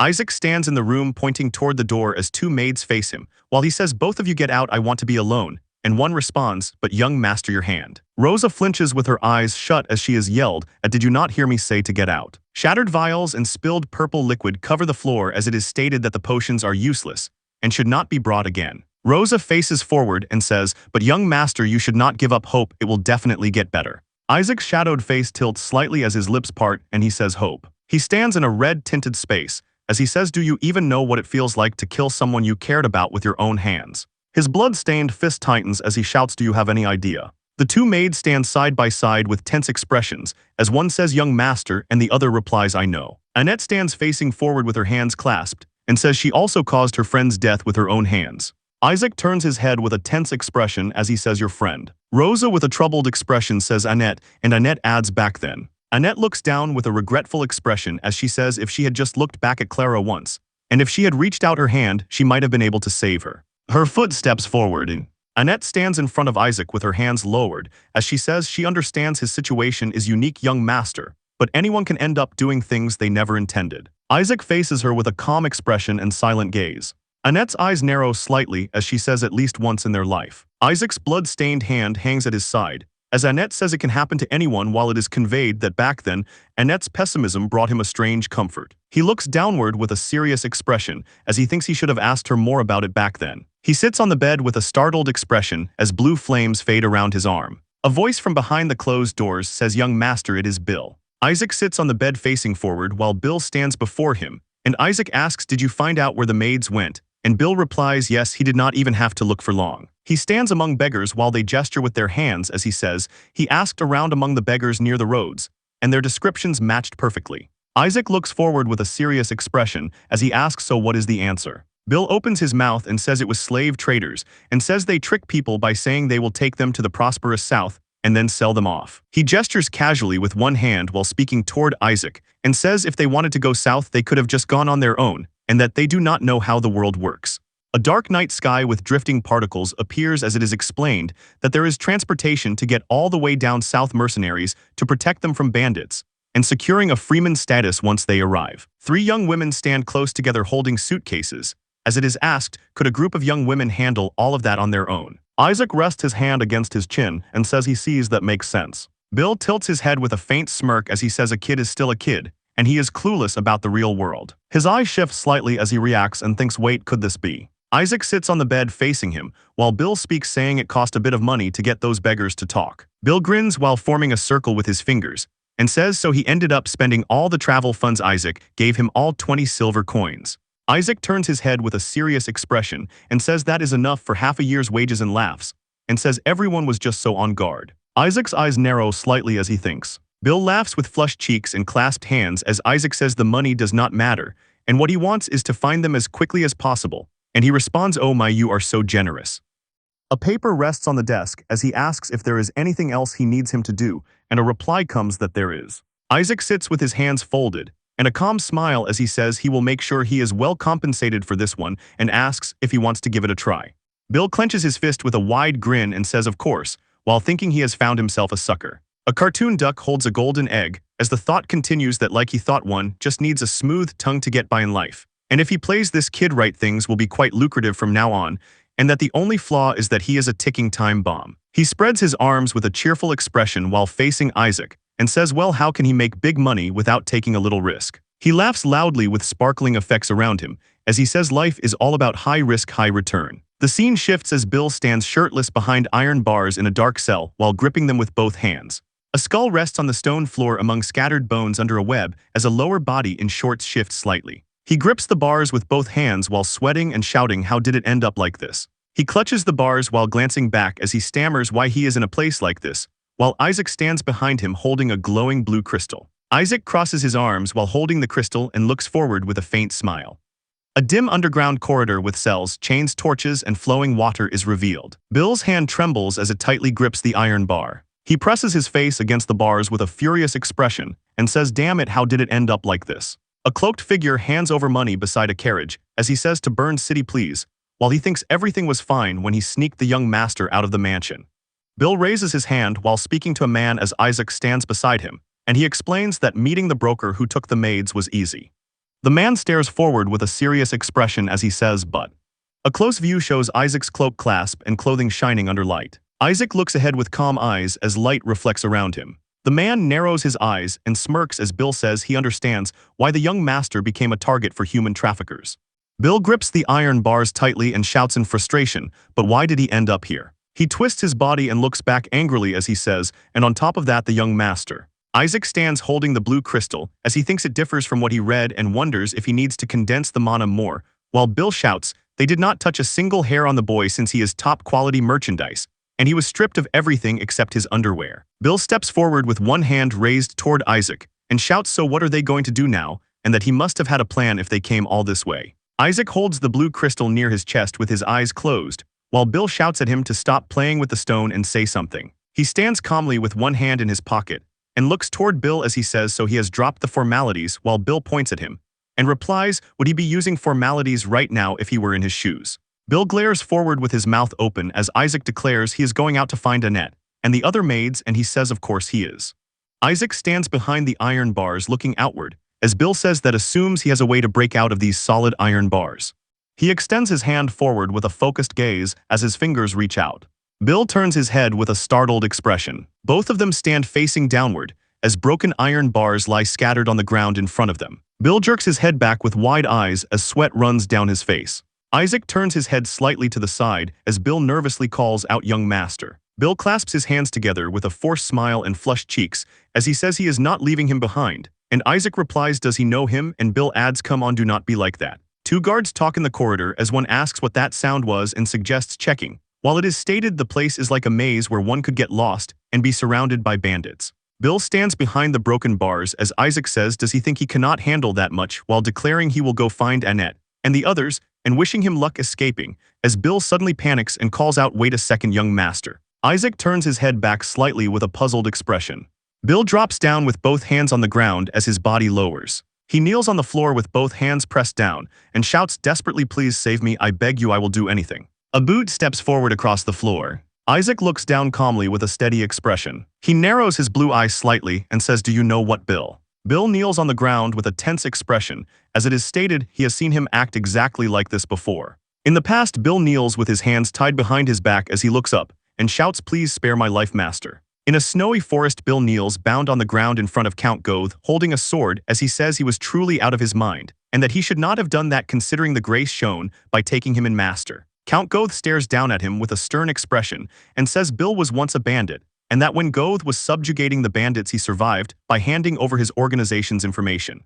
A sword points downward toward the snow as it is stated that this time he betrayed House Goth. He looks up in shock with tears running down his face as Count Goth says he can no longer trust him. He kneels forward trembling as he begs Master please spare him just this once while two people watch from a distance and one says enough of this. He looks terrified with tears streaming down his face as a voice says, did he think his crime of trying to sell Goth's secret books to a criminal organization would be taken lightly? And he cries please he will never betray again. Count Goth stands over Bill's fallen body while holding a blood-stained sword. Isaac looks forward calmly as Count Goth says he would have been quite useful if only he were less greedy. He stands in silence as it is stated that he still remembers that day vividly, and that Bill, a former bandit familiar with the underground economy, tracked down the maids using his knowledge. His eye narrows as it is stated if his memory is correct. Bill hands over a book to another man, while a maid kneels nearby as it is revealed that the same criminal organization he dealt with before is the one that abducted the maids now. A view of the town appears under a red sky, as it is stated that those who expanded their power through human trafficking spread throughout Goth like mold and torment the people. Bill kneels with a worried expression and sweat on his face, as it is stated that any threat to the family must be eliminated in advance. Isaac takes out a sealed scroll while saying he said he would do anything. Bill looks up nervously toward Isaac in front of him, as he says then there is something he needs him to do first. A cobwebbed lantern hangs from a stone ceiling as faint light flickers. 3 men stand stiffly in front of a seated man at a wooden table inside a stone chamber. The man lowers his head while gripping a fork and knife over a plate of meat, as he says, "Father, he is not eating again today." He bites into a piece of meat as juices drip from it. The 3 men sweat with tense expressions as one covers his mouth, and a voice says, "Please eat something. What am he going to do with him getting thinner by the day?" The man raises his head while holding the fork and says he is in their right. A skull mounted on a wooden stake rests against the chair as a voice says, "Just wait a little longer, and once he succeeds with the black magic, they will be able to meet again." The man looks to the side with a faint frown and says, "You are not answering." The skull mounted on the wooden stake faces forward with hollow eyes, as a voice asks if his soul's power has weakened. A man startles and gestures slightly as a voice asks where his bathwater is, and he replies that the only ones left right now are merchandise to sell to the merchants. A hand slams into his face with force. The man stands firmly as he lifts another man off the ground by the head. Blood streaks across his face as he glares forward. 2 men stare in shock with sweat on their faces as a voice says this one should be enough for his bathwater. He turns his head slightly with a cold expression and says he will be waiting as another voice stammers, "It will be prepared right away." He walks away down the stone corridor. A man stands over a bloodied body lying on the stone floor while another kneels beside it. One man clutches his head with a strained expression while another kneels on the floor as he says, "Damn black magic." A plate smeared with blood and utensils rests on the table as voices say how many times does this make it, and that next time they should just offer up the merchandise they were supposed to sell. A cloaked man bends down to grab the corpse's hand as a voice says otherwise they are all going to die, and another adds to stop complaining and take care of this body. The cloaked man lifts his head with a startled expression. 2 men lean out from behind a doorway with tense faces as they look into the corridor. An empty stone corridor stretches ahead under dim torchlight. The 2 men stand side by side with sweat on their faces as they react in silence. Both men widen their eyes with sweat running down their faces as they stare forward in shock. The dark corridor stretches ahead as a loud echo fills the space, and a voice stammers, "What is that sound?" The 2 men tense up with anxious expressions as their throats tighten visibly. They stand at the doorway staring ahead as one calls out, "Boss nears." A severed head lies on the stone floor near a man's boot as it rolls slightly. A blood-covered face with a wide eye stares upward from the ground. Both men recoil with horrified expressions as they shout in shock. One man falls backward while the other drops to his knees as a severed head rests before them. A boot steps forward toward the 2 men on the floor as a voice calls out, "Hey." A blood-stained cleaver is held firmly in a hand as he says, "Could he get some water?" One man stares ahead with a wide eye as he says, "You are." Blood runs down a man's face as his head tilts slightly. Bill walks forward touching his head with one hand and holding a cleaver in the other as a voice shouts, "Bill." He smirks with blood across his face while touching his head and says, "Give him some water, you bastards." His hand tightens around the cleaver as he says, "Damn it, why is he doing this?" His eye narrows with a sharp glare as he says, "This is all because of that brat." Isaac holds out a sheet toward Bill and says he said he would do anything, and that there is something he needs to do first while Bill looks at it and asks what it is. Isaac smirks slightly as he says what it looks like and that it is a contract. He stands holding the contract in front of Bill and states that Bill must obey Isaac unconditionally and must not disclose any information and that breaking the terms results in death. Bill recoils with a shocked expression and says, "Wait a minute, what kind of terms are these?" Isaac holds a knife in the other hand as he says he will sign it with his blood, and that it is the only way for the magic to take effect as Bill shouts if he is crazy and why he would sign that. Bill turns his head sharply toward a sound and a voice shouts, "Who is there?" while Isaac stands still holding the contract. Isaac looks ahead calmly and says, "Come on, they do not have much time." Bill stares forward with a fearful expression as he asks if he does not want to live. 2 pairs of legs sprint across the stone floor. A hand grips the contract tightly as the paper is held up. Both pairs of legs continue running across the ground. Bill squeezes his eyes shut with sweat running down his face. Isaac stands holding the contract and knife as Bill snatches the blade from his hand at lightning speed and shouts, "Damn it." Bill presses the blade to his chest and cuts his finger as he grimaces. He presses his bleeding finger onto the contract, leaving a blood mark on the paper. A glowing circle forms around Bill as he kneels over the contract, while Isaac stands nearby as the magic activates. Isaac stands with a faint smile while the glow flows around him. Three men rush forward aggressively as one shouts who they are and how they got out. Isaac swings his arm forward, releasing a fast-moving strike, as Bill recoils and shouts, "Here they come." The strike hits all three men in the face at once, snapping their heads back on impact. Isaac stands with a glowing blue light in his hand, while Bill kneels beside him as the attackers collapse around them. Two of the men lie on the ground with dazed spiral eyes and bruised faces, as one asks if they are dead, and another replies they just fainted. Bill turns his head with a shocked expression and says, "How on earth?" A glowing blue crystal floats above an open hand. Isaac holds a glowing orb and a crystal as cold energy swirls while Bill says, "Magic." A long underground tunnel with water channels and wooden walkways is revealed under dim torchlight. Isaac and Bill walk along a narrow path as Bill carries a blade, and Isaac looks down at the crystal in his hand. Bill smiles with a nervous expression while walking ahead and says it is his first time seeing ice magic and that it is amazing. Isaac holds the glowing blue crystal and says that makes sense because ice magic is not very practical, while another voice replies that it is not. Isaac holds the crystal near his face and calmly says it only looks that way. Bill turns his head with a focused expression as he looks ahead. A guard stands against a stone as he says, "Bandits." Bill stands near the corner while looking ahead as Isaac speaks from behind, asking what he needs to make ice, and Bill replies, "Why the sudden question?" Bill leans to the side toward Isaac with a tense expression as Isaac says to take a guess, and Bill answers, "Wait, what water?" Isaac holds a floating mass of water above his palm as it ripples in the air, and says correct whether it is moisture in the air or puddles on the ground. He first shapes the water into the form he wants. A swirling sphere of water spins rapidly above Isaac's hand, as he says then follow compression, condensation, expansion, and evaporation, and it has to go through these 4 stages. Isaac holds the glowing sphere in his hand, while speaking calmly as Bill peeks from behind the wall with a panicked face, and says they are going to get caught and to hurry. The guard turns to the side with a startled expression. Isaac thrusts his arm forward as swirling water gathers in his hand, while the guard shouts who they are. He extends his hand forward with a focused expression and says, "And finally." A dense sphere of swirling water forms above and drops toward the guard. The guard tilts his head back with wide eyes. Isaac stands with his hand extended as the attack completes and phase shift magic activates, while the guard is struck and lifted off the ground by the impact. He holds a small swirling sphere of water in his palm while speaking calmly that because of all this, it is not very useful in combat, as Bill stands beside him sweating.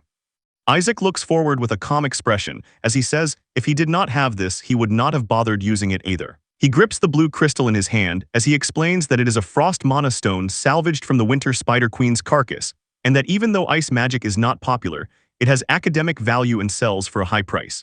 Isaac shows a faint smile as he says, "I got my hands on something unexpectedly good." Bill stands with a dagger beside the unconscious guard as Isaac stands nearby while Bill asks, "If ice magic is so inconvenient, why use it at all?" And Isaac answers, "Because it is unpopular, very few people know about it." The unconscious guard lies with spiraled eyes as Isaac explains, "It is hard to distinguish from blunt force trauma, and since it turns to water when it melts, it leaves no evidence behind." Isaac smiles faintly with a calm gaze and says, "That makes it perfect for stealth." Bill stares with a drop of sweat running down his face. 2 men stand in the corridor near them as Bill asks, "Are you not going to finish them off?" And the men say, "Who are those guys?" While Isaac replies, "Even if you kill them, scum like them just get replaced."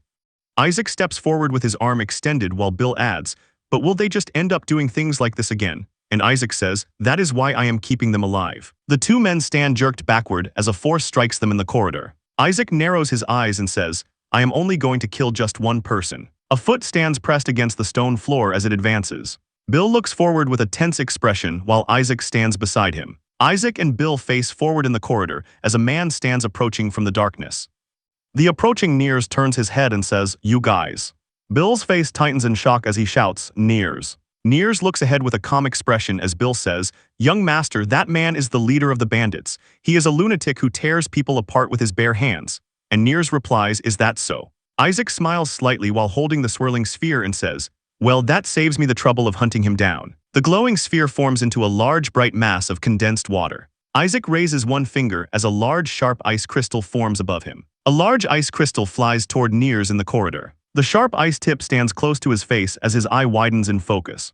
Niers swings his arm and strikes the incoming ice crystal with his bare hand, shattering it on impact. Bill stares in shock with sweat on his face and shouts, he deflected it with his bare hands. And Isaac says, you have got some strength, are you from a northern tribe? Niers looks down at his hand with a slight wince as Bill shouts, is this really the time to be admiring him? And adds, what are we going to do now? We are going to get torn to pieces. He faces them in the corridor and says, hey, you guys. He smirks slightly and says, you are the merchandise, right? I was worried I would not have enough bathwater, so this works out nicely. Isaac looks at him calmly as Niers continues, and a mage at that, you will make excellent materials for my black magic. Niers steps forward toward them as Bill shouts, wait, please spare me. He raises his hand toward them as his face darkens with glowing eyes.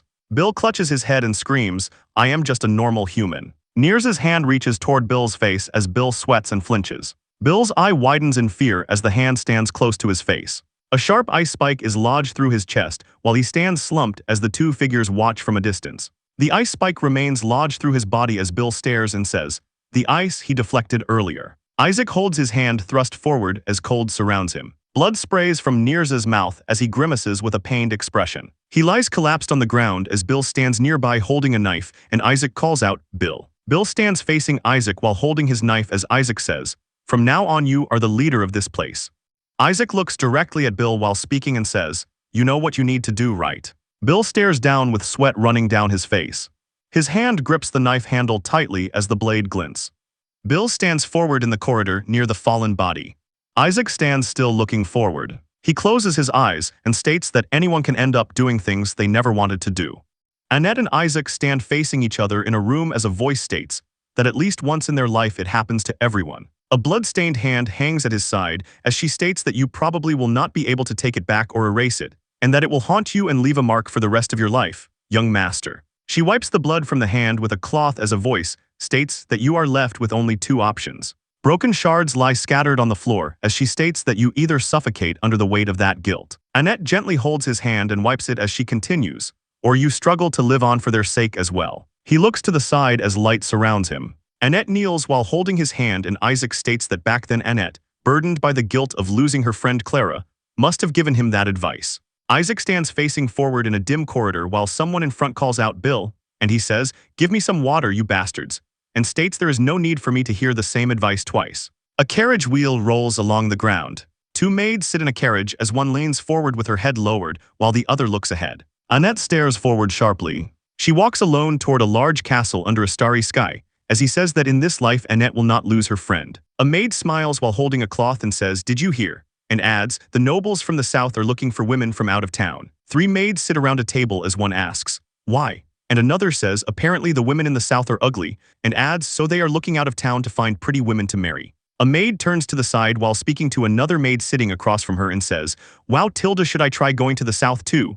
And the first one adds, so I looked a bit into it. She smiles with flushed cheeks and says, apparently, there is someone who can take you to the south if you just slip them a little money. Annette sits sewing cloth while facing forward as someone says, Hilda, Annette, do you want to come with us? She looks forward with a drop of sweat on her cheek while saying, I will have to pass, I need to take care of my father. She stands with her hands clasped facing Isaac across a desk and states that that was the last she saw of Hilda and Clara and they were never heard from again. Isaac sits at a desk with his hands clasped and says, it is just as Bill suspected and asks, were you kidnapped while looking for those two? Annette stands with her head slightly lowered. She looks down and says, when I met Hilda and Clara again in the sewer, they had lost their minds. Isaac sits in his chair with a serious expression as it is stated that if she had stayed a few more days she would have gone crazy too, and he says, I can see why. A blood-stained blade lies on the table beside smeared blood on a wall, as it is revealed that the sewer is a place where humans are sold or eaten, and it is stated that even a man in his 70s finds it shocking and cannot imagine what it was like for the young girls.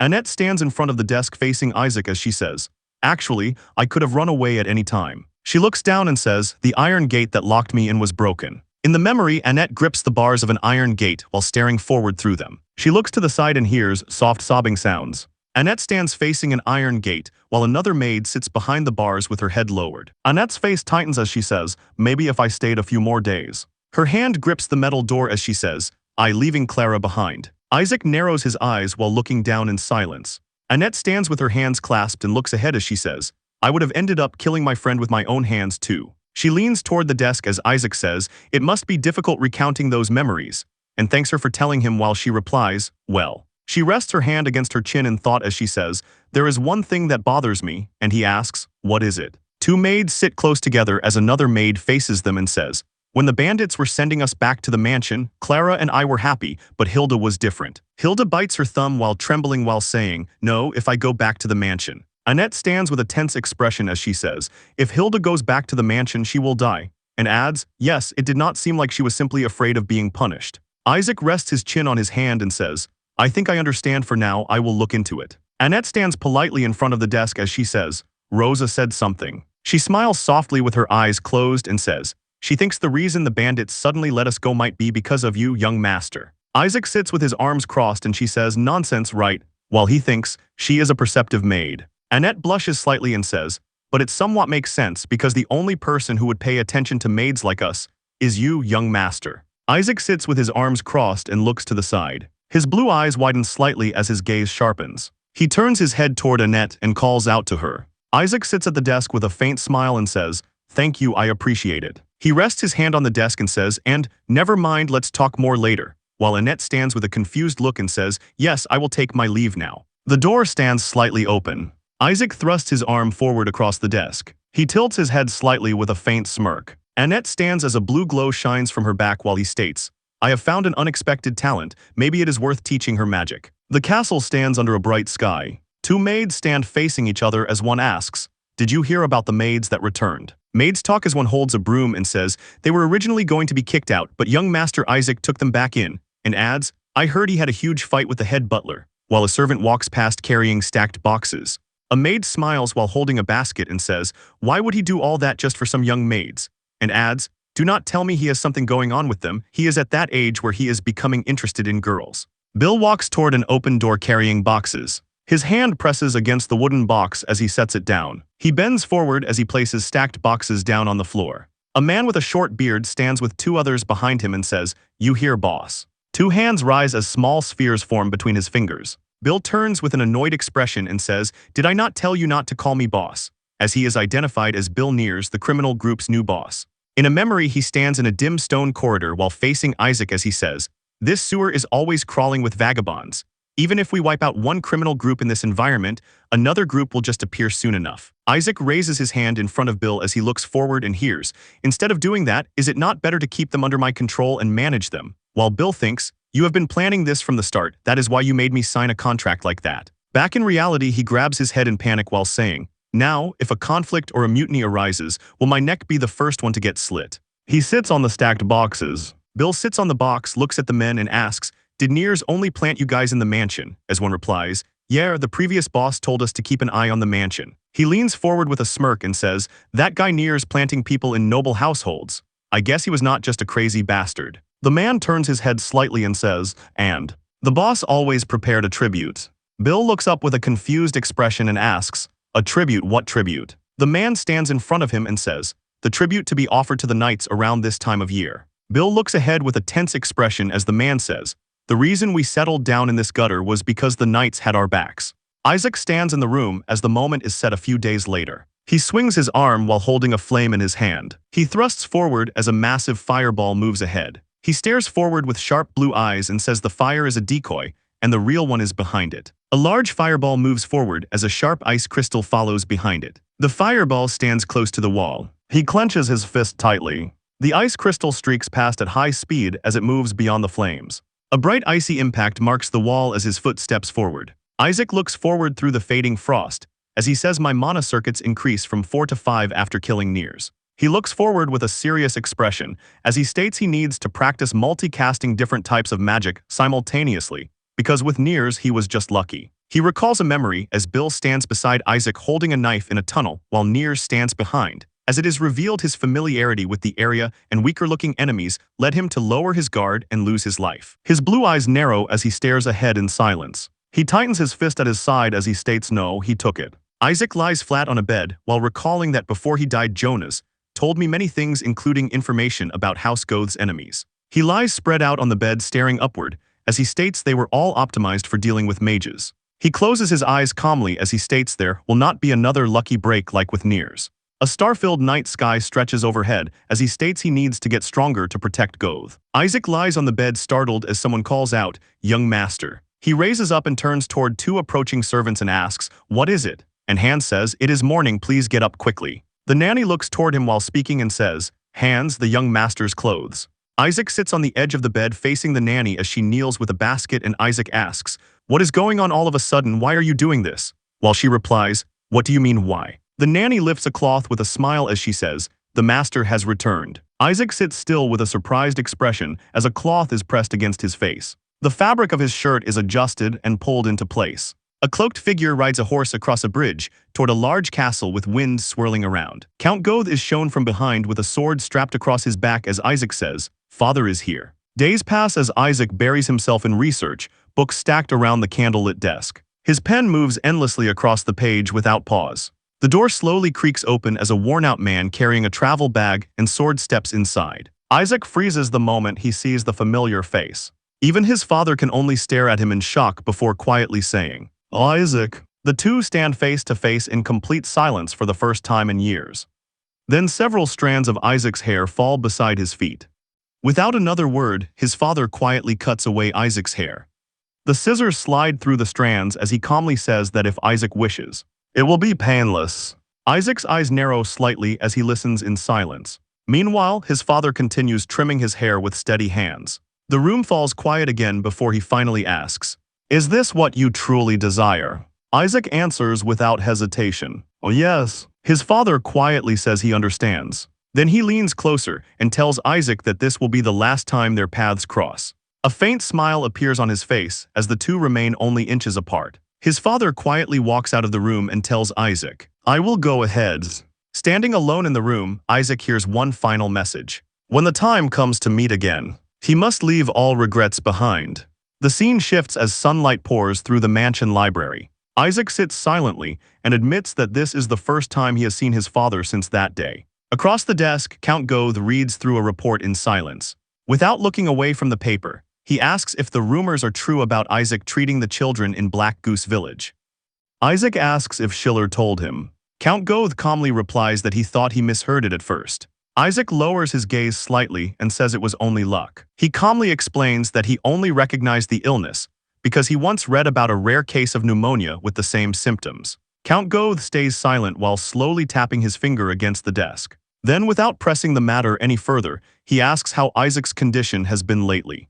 Isaac immediately realizes his father is letting the excuse slide and quietly answers that at least he hasn't caused any mana explosions recently. Count Goth hums to himself and credits the doctor they brought from Othon for the improvement. Isaac gives a short response while silently dismissing the doctor completely. For a moment, the room falls quiet again. The Count shifts the conversation as Isaac asks how things are faring at the border. Isaac sits rigidly in his chair while specifically asking about the current state of the Winterband border fortress. The Count asks why he is suddenly interested in Winterband.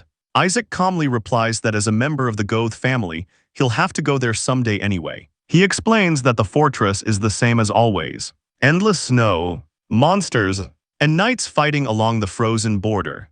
After thinking for a moment, Count Goth adds that the only unusual thing was stopping by Bern City on their return trip for supplies. The mention of Bern immediately catches Isaac's attention as he recalls the sewer incident there. Then Count Goth casually reveals that another troubling event happened at Winterband. An infantryman attacked a company commander. Isaac is surprised, assuming the soldier must have already been executed for such a crime. But the Count slowly shakes his head. No, he explains that the company commander himself requested a military tribunal instead. Isaac quietly questions why a company commander would personally demand a military tribunal. A knock interrupts the conversation as two visitors politely enter the Count's office. The moment the soldiers step inside, both of them warmly greet Isaac like they've known him for years. Isaac can only stare back in confusion as he struggles to recognize the familiar faces standing before him. One of the men smiles awkwardly with a hand over his chest, clearly surprised by Isaac's reaction. The Count calmly welcomes Fickle and Randolph inside before dismissing Isaac from the room. Without saying anything, Isaac quietly walks out. But even while leaving, his expression hardens as he overhears the Count order the military tribunal to begin immediately. Fickle coldly insists that a soldier who attacks his commander deserves immediate execution to restore discipline within the army. The Count dismisses him as being uncharacteristically impatient, then quietly asks Randolph if he feels the same way. But instead of demanding punishment, Randolph calmly states that he is only following the commander-in-chief's orders. Fickle immediately fires back in disbelief, unable to understand how Randolph can stay loyal after losing an ear to that same man. Outside the office, Isaac's footsteps echo through the hallway as the conversation continues behind the closed doors. Even while walking away, his expression grows colder. The crest on their surcoats finally reveals the truth. Both men are knights from the border fortress. Winterband, Shield of the Kingdom. And the wounded knight named Randolph can only be the victim of that mutiny. Just as Isaac walks away, a servant comes sprinting down the corridor calling out for the young master. Completely out of breath, Bill says he has been searching everywhere and urgently needs Isaac to follow him. Panic covers Bill's face as he shouts that the situation is urgent. The two quickly move across the massive estate toward a secluded section of the castle grounds. Once they stop outside, Isaac calmly asks what happened. Still catching his breath, Bill whispers that he heard a disturbing rumor from one of Nears's grunts about the slave trade that took place in the sewers. Then asks what about it. That single detail instantly sharpens Isaac's expression as Bill reveals that officials were bribed to ignore the entire operation. Without wasting another second, Isaac quietly asks the question that matters most. Who are they? The servant hesitates for a moment before finally revealing the names behind the corruption. The Knights of Winterband. The moment Isaac hears those words, his eyes widen in shock. Bill nervously explains that the corpse of one of Nears's men, who had been working with their group, was recently found at the entrance of the sewer. A gruesome detail emerges as Bill recalls the state of the body. Every single finger had been severed, except for the left pinky. Isaac immediately senses something is deeply wrong and demands the rest of the story. Bill holds up a severed, blackened finger before Isaac, his voice cracking as he explains the warning left for him. Earlier that morning, he woke up to find the finger placed directly on his bed. Bill reveals they even used one of his own subordinates to deliver the message. The warning was clear. If the kickbacks weren't ready within 2 days, the consequences would be fatal. Completely losing his composure, Bill screams that his own finger will be next. Throwing his hands out in desperation, he begs the young master to do something, since Isaac was the one who put him in this situation to begin with. Isaac remains disturbingly calm as he asks if there were any witnesses to the murder. Bill pauses for a moment, recalling that there was one witness. But the entire execution happened in the blink of an eye. According to the report, a sword flashed through the darkness of the sewer. And before the victim could even react, his life was taken instantly. The only other detail the witness could provide was that the silent executioner had bandages wrapped around his head. Isaac's blue eyes narrow with cold intensity as he processes the report. Bill gasps at Isaac's silent reaction, his voice trembling as he asks if that simple acknowledgement is all the young master has to say. Isaac turns and walks away, telling Bill to stay calm and not worry about the threats. Before leaving, he assures him of one thing. He won't die. The scene shifts to a grand carriage moving through the streets of Burn City as Isaac recalls how his father brought back the two knights who had requested the military tribunal. On their return journey, they stopped at the sewer entrance and murdered a bandit to make a bloody example of him. Isaac pieces the evidence together, realizing the description of the hooded, bandaged killer matches the wounded knight, Randolph, perfectly. Gritting his teeth in suppressed rage, Isaac realizes the so-called Knights of Winterband are nothing more than common murderers.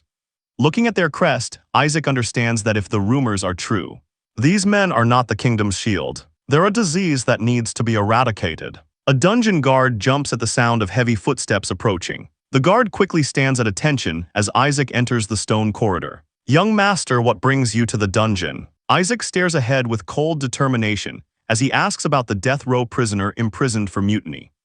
I came to see him. Deep within the shadows of a reinforced cell, a man sits motionless on the cold floor with heavy iron chains binding his hands. He stays silent, his face hidden behind unkempt hair as he stares at the ground. Then, as the dim light flickers, he slowly looks up. Scratches cover his face, but the coldness in his eyes never wavers. Isaac walks through the dungeon, thinking the only reason he came here was to confirm whether the Knights of Winterband are truly connected to Nears, since this prisoner committed an act of insubordination against them. Isaac believes he might know something. Standing before the cell, Isaac asks if he knows an organization called Nears. He looks closely at the prisoner through the bars, adding that he heard they are involved in human trafficking. The prisoner slowly lifts his chained hands as silence fills the cell. The prisoner glares upward with a cold, piercing gaze, remaining completely silent. Staring back into the cell, Isaac looks closely at the man's face and notes that he looks incredibly familiar. familiar, through the prison bars. Isaac asks if the prisoner knows about the connection between the sewer and his company commander. A faint smile forms across the prisoner's face as he stays silent. Chains drag across the floor as the prisoner rises and says, he will only say this once. The prisoner grips the prison bars and leans toward Isaac, staring down at Isaac with sharp eyes. The prisoner says he does not know anything. Isaac's blue eye stays fixed on the prisoner in silence. The prisoner tilts his head as Isaac quietly asks for his name. A faint smile crosses the prisoner's face as he answers, it's Carlson, and Isaac replies, now I remember. Leaning against the prison bars, Isaac presses further, asking if his only answer is going to be a lie before finally dropping a specific name, Kyle. Carlson's eye widens in shock as sweat runs down his face. The chains drag across the floor as Carlson steps back. Standing across the prison bars from Isaac, Carlson asks how he knows that name. Flames engulf the city as Isaac recalls first hearing the name Kyle during the kingdom's escalating civil war. A prince kneels before the king as the succession ceremony for the crown begins the civil war. A shadowed figure stands before the crown as the narration reveals the second prince, who lost the war of succession, betrayed the kingdom, and sided with the empire. Blood stains the floor beside the crown, and a bloodied blade as the massacre at the succession ceremony is revealed. Flames and raised torches fill the darkness as the narration reveals the empire's conquest led the people into rebellion and another civil war, and that the rebel army was led by Kyle, the man now using the name Carlson. Sweat runs down Carlson's face as he stares ahead and asks, how do you know? Isaac calmly thinks that he read about it in a book. An open book titled Chronicles of Villains describes the stories and portraits of several infamous villains. The narration states that the book described Kyle as a genius, destined to become the continent's seventh swordmaster. Kyle stands before the glowing golden pattern in complete silence. Isaac's blue eyes narrow slightly as he admits that seeing Kyle in person only makes him agree with that assessment. Blue mana glows around Kyle's chest as Isaac remarks on his incredible power and wonders how strong he could become if his talent fully blooms. A nervous smile crosses Isaac's face as he says that someone with Kyle's talent escaped execution in his previous life and later became the leader of the rebellion. Kyle glares at him with his mouth wide open and demands to know how he knows all of this. Standing calmly beyond the prison bars, Isaac says it is still too early to be surprised because he also knows Kyle is Caitian's son. Kyle's eyes widen as sweat runs down his face. Leaning against the prison bars, Kyle demands to know who Isaac really is, but Isaac casually asks how someone serving in Winterband could fail to recognize the eldest son of House Goeth. Isaac stands calmly outside the cell, while Kyle questions how he knows these things and asks if he came to kill him. Isaac calls himself conscious and dismisses him as merely the son of a mercenary from a neighboring republic. Kyle narrows his eyes as Isaac dismisses him as a bastard who disappeared more than a decade ago. Standing face to face in the prison corridor, Kyle asks if the boy before him is really young Master Isaac, and Isaac says he only wants one answer. Isaac's expression hardens as he asks why the company commanders of Winterband are involved in the slave trade. Kyle's expression tightens at the question. The candle flickers beside the hanging chains as Kyle says that if Isaac truly is the young master, then that gives him even more reason to answer. Isaac stands with his arms crossed, calmly asking if Kyle will still stay silent, even when the company commanders pin the crimes tied to Niers on him. Kyle drops to one knee with his head lowered as Isaac warns that he will become a wanted criminal in the kingdom. Isaac's eye stays fixed on Kyle as he warns that he will not even be able to begin his revenge. Kyle's chained hands rest against the floor. He sits with his head lowered in silence. Isaac stands outside the cell while Kyle remains seated behind the bars in silence, staring ahead in silence. Isaac thinks Kyle is not someone he can manipulate like Bill. Walking away from the cell, Isaac mutters, in that case, under the night sky. Isaac decides he has no choice but to draw them out himself. Water ripples across the stone floor as droplets fall into the puddle. Two hooded men walk through the dim stone corridor in silence, scanning the hallway. One of the cloaked men says there is no sign of Niers men anywhere. The hooded man raises a finger and tells the other to look ahead. The empty cages sit behind the iron gate as the men realize the merchandise is completely gone. The two cloaked men continue down the corridor, wondering why the new Niers suddenly stopped taking kickbacks and told them to come directly to him. A hand grips the door handle as one of the men wonders if the new Niers plans to call everything off. The hooded men freeze in place as the man holding the handle suddenly reacts in shock. Sweat runs down Bill's face as he forces out a shaky smile and stammers for them to come inside. Trembling beside the open door,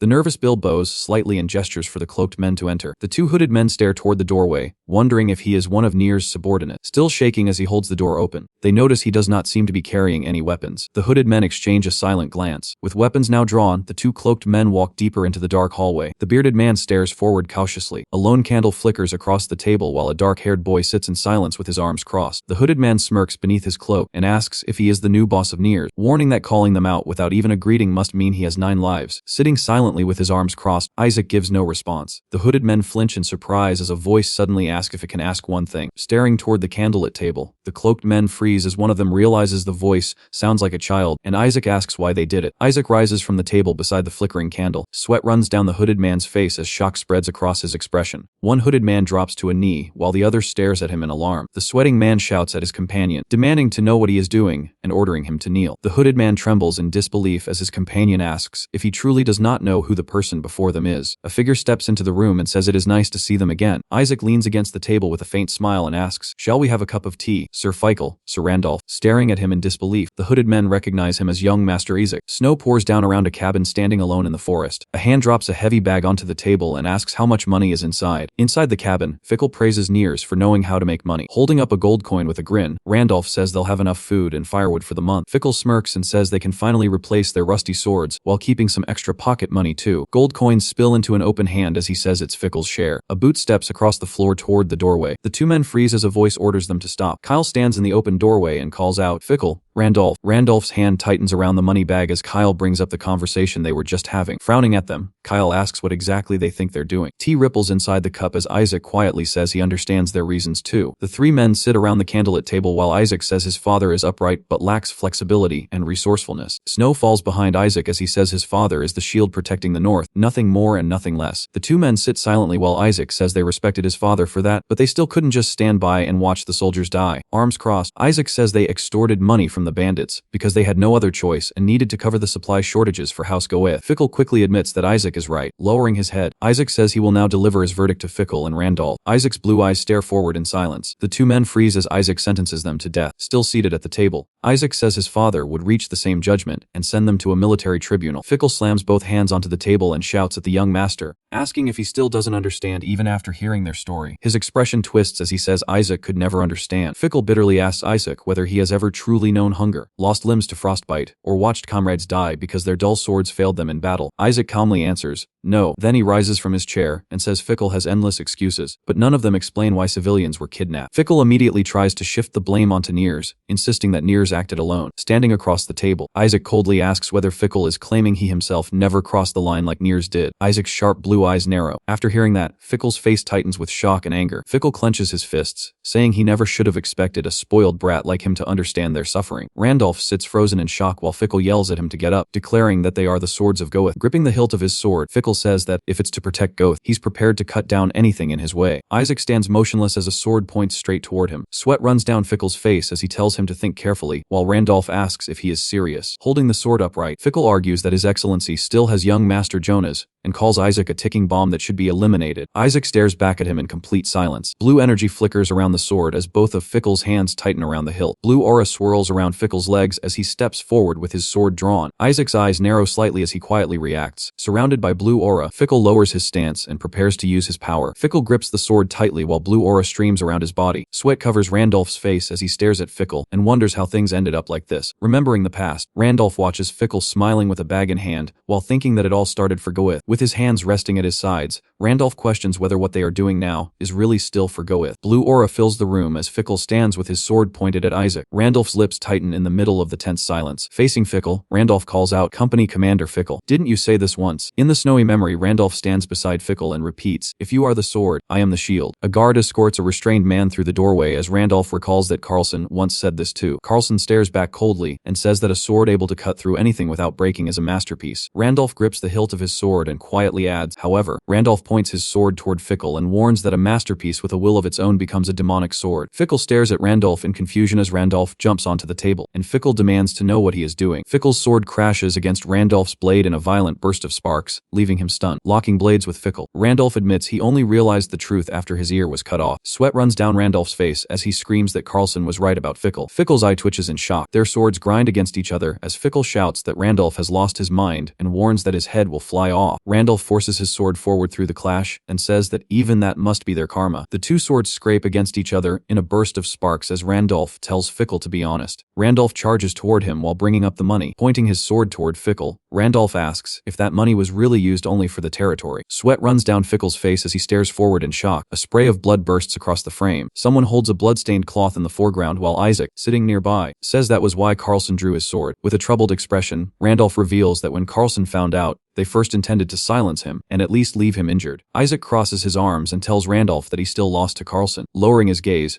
Randolph admits Carlson could have killed them. Randolph kneels on the floor with blood running down his side as he says Carlson only told him to open his eyes to the truth, cut off his ear, and surrendered without resistance. Still seated in silence, Isaac asks if Randolph stopped Carlson's summary execution out of guilt. Randolph remains silent. His legs tremble slightly as he mutters, "Yum." Facing away from Isaac, Randolph asks what will happen to his family if the truth comes out. Isaac quietly tells him he would know that better than anyone. Sweat rolls down Randolph's face as he freezes in place. Watching from the side, Bill wonders if something else is about to go wrong and quietly considers running away. Isaac stares ahead in silence. Then a faint smile forms across his face. Randolph stiffens the moment Isaac calls his name. Sitting calmly in the chair, Isaac asks if Randolph has any intention of paying for his sins through other means. Hearing those words, Randolph falls silent in shock. The narration reveals that the story has been rewritten, with Randolph and Fickle beginning to trade with Nears to replenish their company's supplies. Beneath the city lights, the narration states that Fickle, blinded by greed, led the slave trade and even targeted the maids of the estate. The narration reveals that when that failed, Fickle attempted to sell Isaac to a foreign country, while Isaac is held at sword point.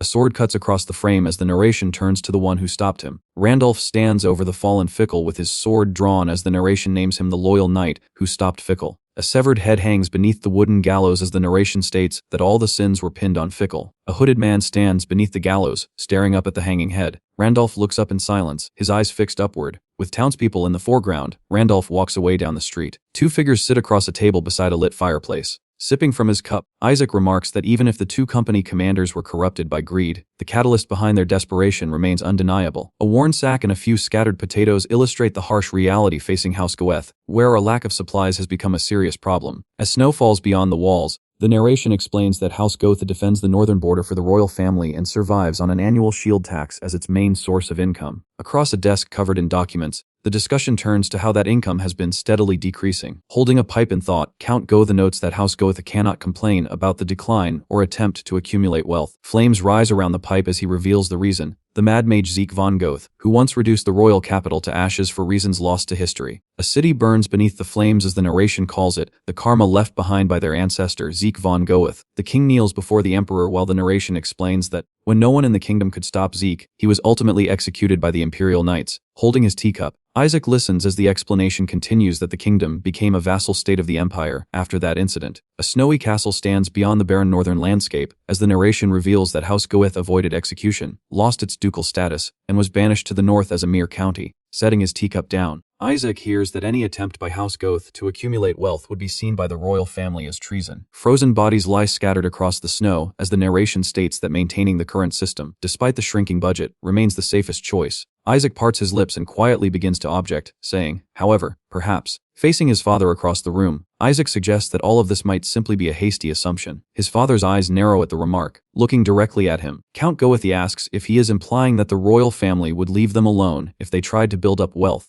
Isaac points out that the royal family's finances are deteriorating every year, and that the shield tax will keep decreasing as well. Isaac asks whether the royal family would really be suspicious if House Goethe became self-reliant and formally gave up the shield tax. Looking forward, he argues that the real problem is not a ban on wealth, but that House Goethe has never found a way to create it. His father sits quietly, listening to the argument in silence. Standing behind them, Schiller listens as Isaac points out that House Goethe is surrounded by hostile forces and trapped on barren land. Resting his hands beneath his chin, Isaac's father falls into thought. From above, the two sit across the table as he finally admits that Isaac makes a valid point. Leaning forward, he says that a concrete solution is still needed for the idea to mean anything. Fixing Isaac with a sharp gaze, he asks a simple question: can he provide that solution?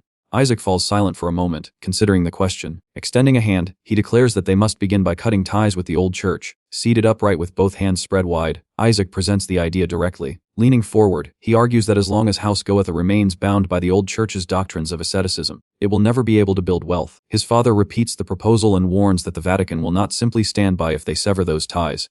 Clenching his fist, Isaac agrees and says that is exactly why they need a proper justification. A confident smile appears on Isaac's face as he declares that he already has a way to create that justification. Seated at the table, Isaac's father turns to the butler and asks, "What do you think, Schiller?" Holding his teacup, Isaac's father wonders whether this idea could really have come from Isaac himself. Schiller calls the proposal astonishing, noting that Isaac never even had a proper tutor because of his manner explosions. The father rises from the sofa while Schiller remains standing nearby. Through the window, two figures stand together in the courtyard below. Watching the two, Count Goethe repeats that they should cut ties with the old church. The father presses a hand against the window as he continues to watch outside. Standing silently with his hands behind his back, Schiller waits nearby. Count Goethe stands at the window in silence while Schiller waits behind him. Dark clouds fill the night sky. A wagon wheel rolls along a dimly lit road. Several days later, south of Bern City, a carriage approaches a small church beneath the night sky. A horse-drawn carriage approaches the church as a figure watches from the foreground. A hooded figure stands at the church entrance, holding a glowing lantern. The hooded figure speaks the words, "Kiss the entrails of the black Gale." Wrapped in a cloak beside the carriage, a traveler falls silent. The traveler finishes the phrase, saying,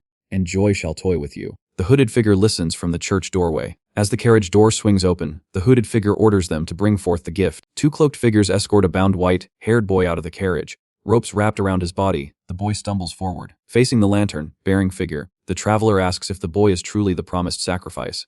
A voice questions how he could fail to recognize the one he hired them to capture. The lantern is raised toward the boy as the hooded figure says they need to verify it themselves. His scarred face twisting into a grin, the man says they must be certain, especially if they are to provide the reward the traveler desires. The bound boy remains silent, holding the lantern. The scared man declares that the promised sacrifice has arrived and orders his servant to bring out the true gift.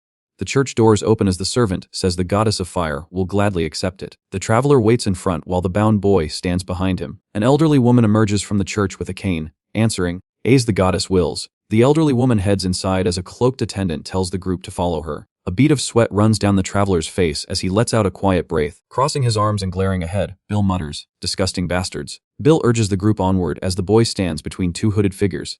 Isaac stares ahead between his escorts. A cloaked attendant lifts a lantern and politely asks the group to follow. Isaac descends the church steps while the others lead the way below. A hand rests against Isaac's back as he continues down the staircase. Carlson stares ahead, his expression cold and serious. Lost in thought, his gaze remains fixed ahead. A few days earlier, a cup of tea rests on the table as the flashback begins. Seated across from Isaac, Carlson confirms that Randolph and Fickle's crimes being exposed is the reason for his release, and Isaac says that is the explanation they decided to use. Isaac calmly drinks his tea and adds that, because insubordination is a serious crime, he has been stripped of his position as platoon leader. Carlson quietly listens as Isaac notes that he never knew he had been a platoon leader. He suddenly freezes with the teacup in hand. Isaac calmly asks whether he recognizes the tea, adding that it comes from his homeland, the Republic. Holding the teacup, Carlson's eyes widen in surprise. He sets the cup down and asks why Isaac never reported him. Looking across the table, Isaac points out that, as he knows Carlson is not his real name, Isaac says he had to save that information for later because, if he had revealed it, he would not have been able to use him. A bead of sweat runs down Carlson's face as he wonders what Isaac's objective is, unable to read what the boy is thinking. Isaac sits across the table and tells him to stop guessing his thoughts and stay focused on his own objective, while Carlson asks if he already knows what that objective is. Facing him across the table, Isaac states that he is trying to kill the greedy old man who massacred the family he worked so hard to build. Viscount Klaus von Bottmer. The name leaves Carlson staring ahead in visible shock, still sipping his tea. Isaac listens as Carlson asks how he found out, then questions why he is not trying to stop him, and Isaac calmly replies, "Why would I?" Sitting upright, Carlson points out that Klaus von Bottmer is a noble of the kingdom, while Isaac is a foreigner. Isaac's blue eyes remain fixed ahead as he states that he needs a masterpiece sword with a will of its own. A bead of sweat runs down Carlson's face as Isaac begins his offer. The two remain seated across the table as Isaac says that if he helps him, he will help him in return. A busy city street is filled with pedestrians. An elderly preacher shouts for everyone to listen. Standing between two armored guards, the preacher warns that black magic is spreading through Bern City and claims cultists are violating women and feeding on children. The preacher continues shouting for people to practice their faith and obtain salvation, while a carriage rolls past on the street. Peering through a carriage curtain, Carlson identifies them as zealots of the old church. Arms crossed inside the carriage, Randolph remarks that they take a tenth of House Gothe's earnings, while publicly insulting the Lord. Seated across from him, Isaac cuts him off and says that is not what matters right now. A worried look crosses Randolph's face as he asks whether Isaac is really sure about offering himself as a sacrifice to the cultists, and adds that if they just need bait, they could easily find someone other than him, the young master. Looking out the carriage window, Isaac says the cultists want infamy, and there is no better sacrifice to attract their attention than him. Sitting on the carriage bench, Randolph falls silent as Carlson warns that nobody knows what might happen inside the cultists' den. While the preacher continues shouting to the crowd outside, he worries that the cultists might truly be eating people, and asks whether the risk is really worth taking. Sitting with his arms crossed, Isaac listens as Carlson asks whether the old church is the group behind the cult. Isaac's blue eyes sharpen with focus. An image of Niers appears as Isaac states that he was likely a cultist. Randolph reluctantly agrees, saying it would be stranger if Niers were not involved with cannibalism and black magic, while Isaac asks whether Niers always handed over the same silver coins, and Randolph answers that he did. A silver coin bearing the royal crest appears as Randolph confirms it was minted directly by the royal family and wonders where Niers obtained such high-quality currency. Randolph rubs his chin and admits those royal coins are definitely not something Niers, or any ordinary cultist, should have possessed. Sweat on his face, Carlson wonders whether that alone is enough to prove a connection between the cultists and the old church. Sitting with his arms crossed, Isaac listens as Carlson asks if he is trying to cling to even the slightest hope. A sharp look fills Isaac's eyes as he recalls that it was around this time that the cult known as the Dark Sect began preying on Goethe. A blood-stained ritual circle and a murder weapon appear beside the account of bizarre killings and mysterious ceremonies that left the people of Burn City terrified. Surrounded by worshipful hands reaching toward him, a priest stands bathed in light as Isaac explains that the old church benefited the most from the Dark Sect's actions. Silhouettes burn amid towering flames as the old church hunts down Dark Sect fanatics and carries out public executions in the square. Watching the spectacle unfold, the townspeople celebrate while Isaac states that these displays of divine mercy elevated the old church's reputation. A hand slams down as Isaac continues, saying that from that point on, Goethe's relationship with the old church began to change. A cloaked official pounds the table, calling it ridiculous that doubling the Tilas was not enough, and now they want knights sent for the temple expansion. Does the bishop not know that Winterband is in the middle of a defensive war? A troubled Count Goethe rubs his forehead as Isaac explains that Goethe began receiving increasingly unreasonable demands from the old church, leading to food shortages and weakened defenses. An outstretched hand accompanies the declaration that severing ties with the old church is not about money, but the first step toward protecting Goethe. Under the night sky, a small church stands in silence as the words emphasize that protecting Goethe begins here. An elderly hooded woman walks with the help of a cane and says everything started here, where 3 saints survived after old church fanatics burned the place down. While the old woman speaks, she recounts how the 3 saints, scarred by burns, claimed they witnessed the true form of God at the boundary between life and death, while a nearby listener silently thinks, "Shit, nobody asked." A dark proclamation echoes that a soul dwells within the human body as a cane taps beside a heavy wooden door. The old woman leads the way through the open doorway, declaring that by eating human flesh, souls are reborn within them. Standing behind her, the group stares ahead uneasily as she speaks of inheriting another person's intellect, abilities, vitality, and even their memories. A group of hooded cultists gathers in a crimson, lit chamber as she continues, saying this is how humans achieve eternity. Shock spreads across their faces as they notice something ahead of them. A cane slams against the floor, and she announces that the prophesied sacrifice has arrived. Hooded cultists surround a body lying on a stone altar as the old woman chants that consuming a noble soul makes them noble, a wise soul makes them wise, and a pure soul makes them pure. The old woman throws back her head with a twisted grin, proclaiming that they have brought a soul possessing all 3 qualities for the feast. She stares ahead with a crazed smile, repeating a single command: feast. Bill kicks the old woman away as she groans on the ground and complains that he can't listen to this any longer. Sweet on his face, he asks the young master how much longer they have to put up with this nonsense. Bound with ropes, Isaac stands between 2 escorts, pulling the cloth away from his mouth. Isaac lets out a relieved breath and says that he finally did it. Carlson and Randolph unsheathe their weapons as Isaac reminds them to fight only those who attack them. 2 bloodstained cultists recoil in shock. A pale hand hangs over the altar beside a pool of blood. Opening his eyes, Isaac reminds them not to forget the objective of coming here. Isaac pulled the cloth away from his mouth and let out a relieved breath, saying that he had finally done it. Beside him, Carlson and Randolph stood ready with drawn weapons, as Isaac reminded them to attack only those who fought back. The old woman dragged herself forward and screamed that they were cursed bastards, warning that anyone who abandoned the goddess would be struck by a curse. Before she could finish, Randolph slammed his weapon into her face and stood over her fallen body, coldly warning that anyone eager to die should step forward now. Keeping his blade leveled at the cultists, he vowed to kill them before they could even feel pain, leaving the blood-stained believers frozen in place. Moments later, a line of cultists suddenly rushed forward. Even Randolph turned in surprise as they charged straight past him. Seeing the open doorway left empty, he wondered if they had managed to escape. When Carlson asked if they should pursue them, Isaac told him to leave them alone and focus on searching the area instead. Sweat rolled down Randolph's face as he questioned whether Niers had truly devoted himself to a religion like this, dismissing the cultists as nothing more than rabble. Meanwhile, Carlson knelt beside the trembling old woman and asked if she could stand. Shaking uncontrollably and drenched in sweat, she weakly whispered a single word,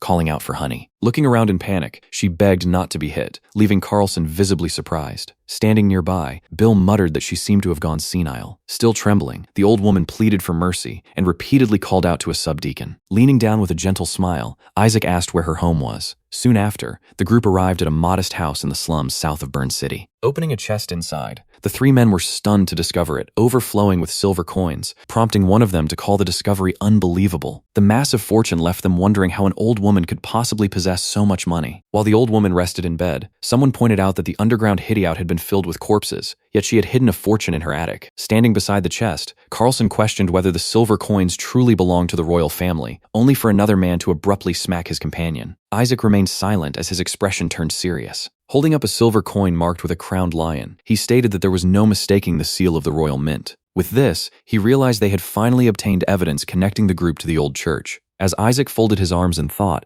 a voice suddenly called out from outside, asking whether his sister was there. After announcing that he was coming in, the visitor opened the door and asked if his sister was feeling all right. The moment Isaac saw him, his expression stiffened in shock. The bald man was revealed to be a priest of the old church. Wearing a faint smile, the priest asked whether the ritual had been successful. The old woman sat upright in bed and greeted him with a trembling smile despite the sweat pouring down her face. Suddenly, her eye widened as she muttered about demons. Turning toward the priest, she claimed that demons had trampled the altar and slaughtered the believers. Hearing this, the priest immediately froze. As the old woman begged the apostle for another miracle, he desperately demanded an explanation about these demons. Gasping for breath, she addressed the subdeacon before curling up on the bed and sobbing that her husband was beating her to death, repeatedly begging to be saved. Watching her breakdown, the priest realized she was having another episode. His expression immediately tightened in alarm. Looking up after sensing something strange, he discovered that the attic was completely empty. Flames gathered in his hand as he declared that there was a rat hiding in the attic. The old woman clutched her head while the priest coldly stated that she was no longer useful. He warned that if their secret was exposed, everything would be ruined. As flames swirled above his palm, he declared that he would purify her with holy fire along with the wealth hidden in the attic. At that moment, Carlson emerged from the shadows and remarked that demons were said to hide within the light. His blade pressed against the priest's neck as he warned him not to move if he wanted to keep his head. Sweat immediately poured down the priest's face as he stammered out a threat, claiming that the Vatican would never remain silent if he was killed. Descending from the attic, Isaac calmly stated that he finally remembered. The priest froze the moment Isaac greeted him by name, calling him Subdeacon Silvio and asking whether he had been well. The following day, beneath the sunlight shining over the old church, Silvio sat tightly bound to a chair and began his confession. Beside a covered corpse, he explained that the old church had wanted to expand its influence within Goethe. According to him, the bishop believed they needed a villain to accomplish that goal. He then confessed that he had created a new doctrine based on old church theology and gathered vagrants and the poor into a religious organization. Lowering his head, he admitted that the fabricated religious order was none other than the evil cult itself. Standing beside Carlson, Randolph let out a long breath and remarked that it was the worst confession he had ever heard before, asking what they planned to do next. Isaac remained silent for a moment, lost in thought. Then he calmly stated that Schiller would take Subdeacon Silvio to the cathedral the next day, where the negotiations would be settled. Hearing this, Silvio scoffed and warned them not to think they had already won. He insisted that the bishop would punish House Goethe for this and angrily declared that he had been the one behind the entire plan. However, his eyes suddenly widened when Isaac calmly informed him that if the church wanted to demand a price, they would have to come directly to him. Bound to the chair, Silvio could only stare in confusion. Later that night, Silvio sat alone beneath the dim glow of a single candle. Shifting forward in his chair, he questioned what exactly had happened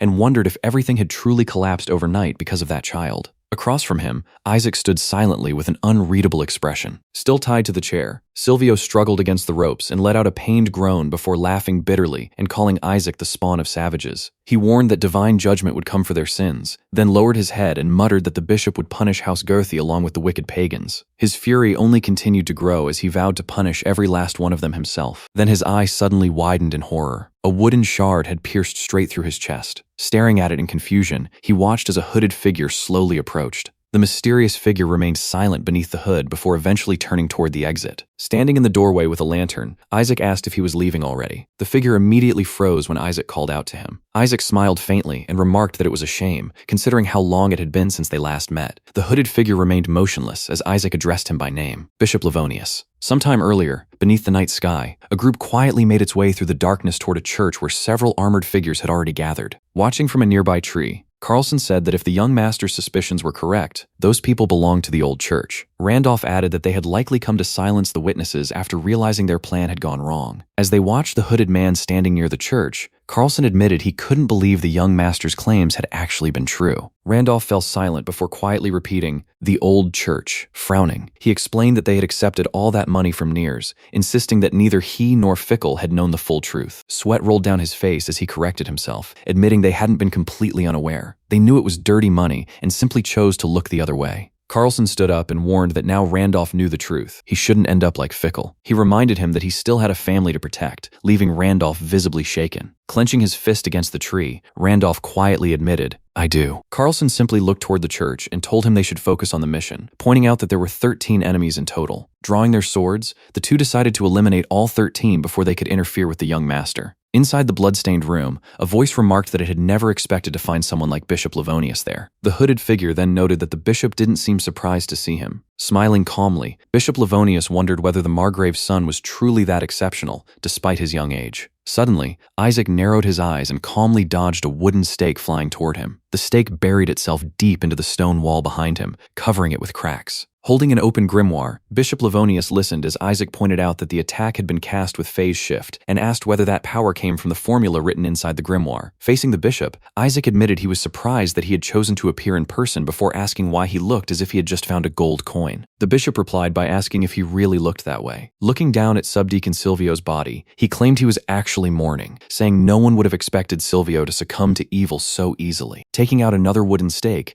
Bishop Livonius added that Silvio had at least known how to repay a favor before declaring that he had brought the seed of evil right there. The bishop immediately hurled the wooden stake toward Isaac. Isaac's blue eyes locked onto the incoming attack, and with a burst of icy energy, he reached out and deflected it before it crashed into the ground. Seeing this, shock spread across Bishop Livonius's face. Staring at the icy energy gathering around Isaac's hand, he demanded to know how he was using ice magic. Surrounded by swirling frost, Isaac calmly replied, "Well, I suppose I must have sold my soul to a demon." Gripping the grimoire, Bishop Livonius winced before asking with a faint smirk, "Isaac, do you remember?" A memory of a smiling baby surfaced as the bishop revealed that he had personally baptized Isaac when he was born. His expression soon turned solemn as he admitted that, even back then, he had been displeased with Isaac's bloodline. As they continued facing each other, the bishop asked whether Isaac had studied history, and Isaac calmly answered that he had. Stepping forward, Bishop Livonius said Isaac should already know the problem with his own lineage. Recalling the fierce borderland tribes, the bishop claimed that most evil cultists had come from those barbaric clans that constantly raided the kingdom. He went on to explain that Count Goethe had chosen peace instead, marrying one of the tribeswomen,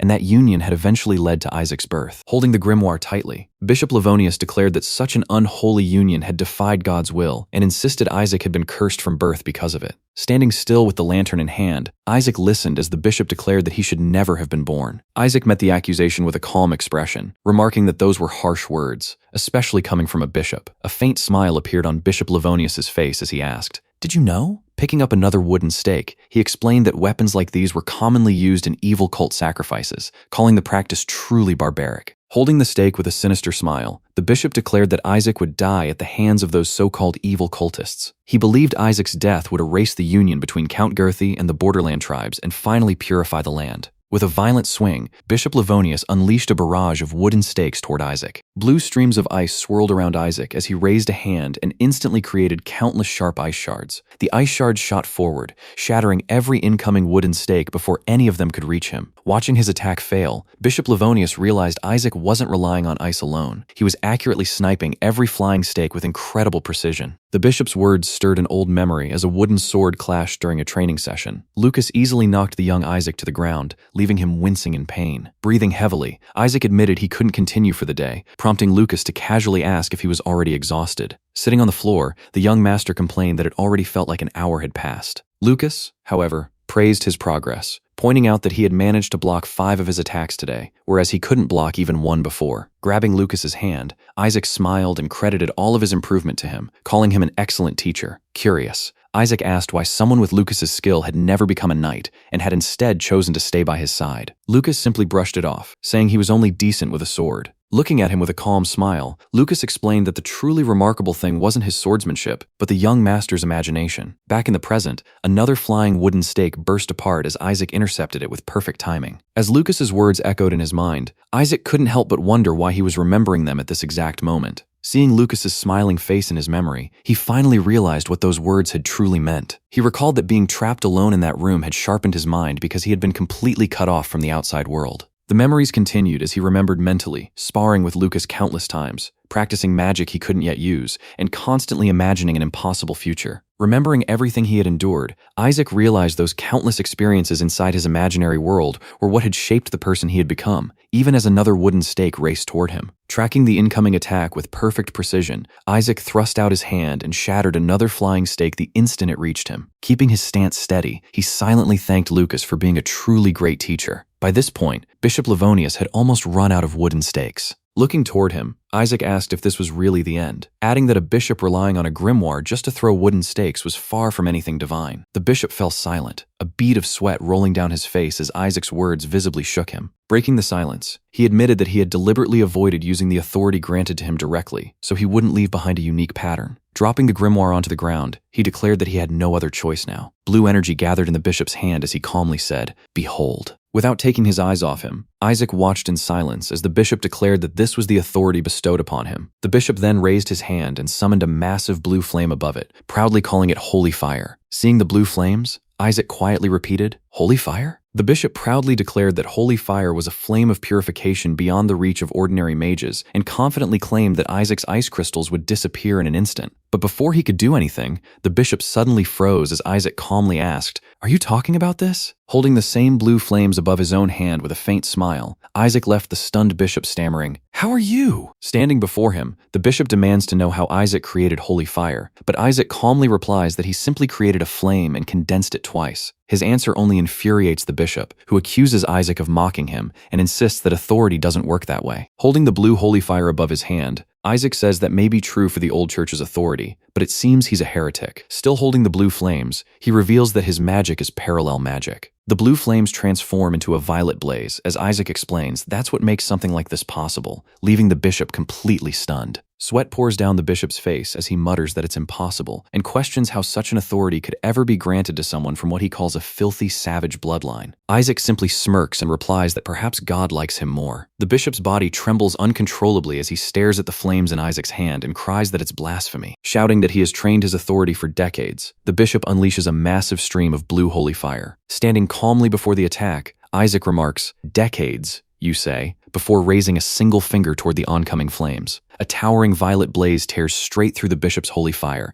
as Isaac declares that he has trained his entire life. The bishop stares ahead in horror. Keeping his finger raised, Isaac tells the bishop that, out of pity, he'll reveal the reason he has to die. The bishop's eyes widen as Isaac continues, and that reason is... The violet flames surge toward the bishop as Isaac reveals that it would be troublesome if word got out that he can use magic. The bishop vanishes into black dust, and Isaac grimaces as he admits that maintaining magic of this caliber for so long is still too much for him. Hearing someone call, "Young Master," Isaac turns toward the voice. Carlson steps through the doorway carrying Randolph over his shoulder and looks around in surprise. After noticing the dead subdeacon, Carlson asks what happened. Isaac explains that, unlike Bill, Kyle never signed a contract, so it's best to hide the fact that he can use magic. Gesturing toward the scattered wooden stakes, Isaac calmly says that the subdeacon and the bishop had a dispute and ended up destroying each other. Carlson listens in shock before quietly replying, "Is that so?" Isaac wonders if Carlson isn't going to ask any further questions. Carlson says he's already disposed of all the paladins, and Isaac simply responds, "Right." After a brief silence, Isaac asks what happened to Randolph. Tightening his grip on Randolph, Carlson says Randolph asked him to take care of his family. The next day, Randolph's flower-covered coffin rests beneath the sunlight as mourners gather around it. A grieving woman stands with two young children, and one of them cries out for his father. Watching from a distance, Isaac asks how Sir Randolph died,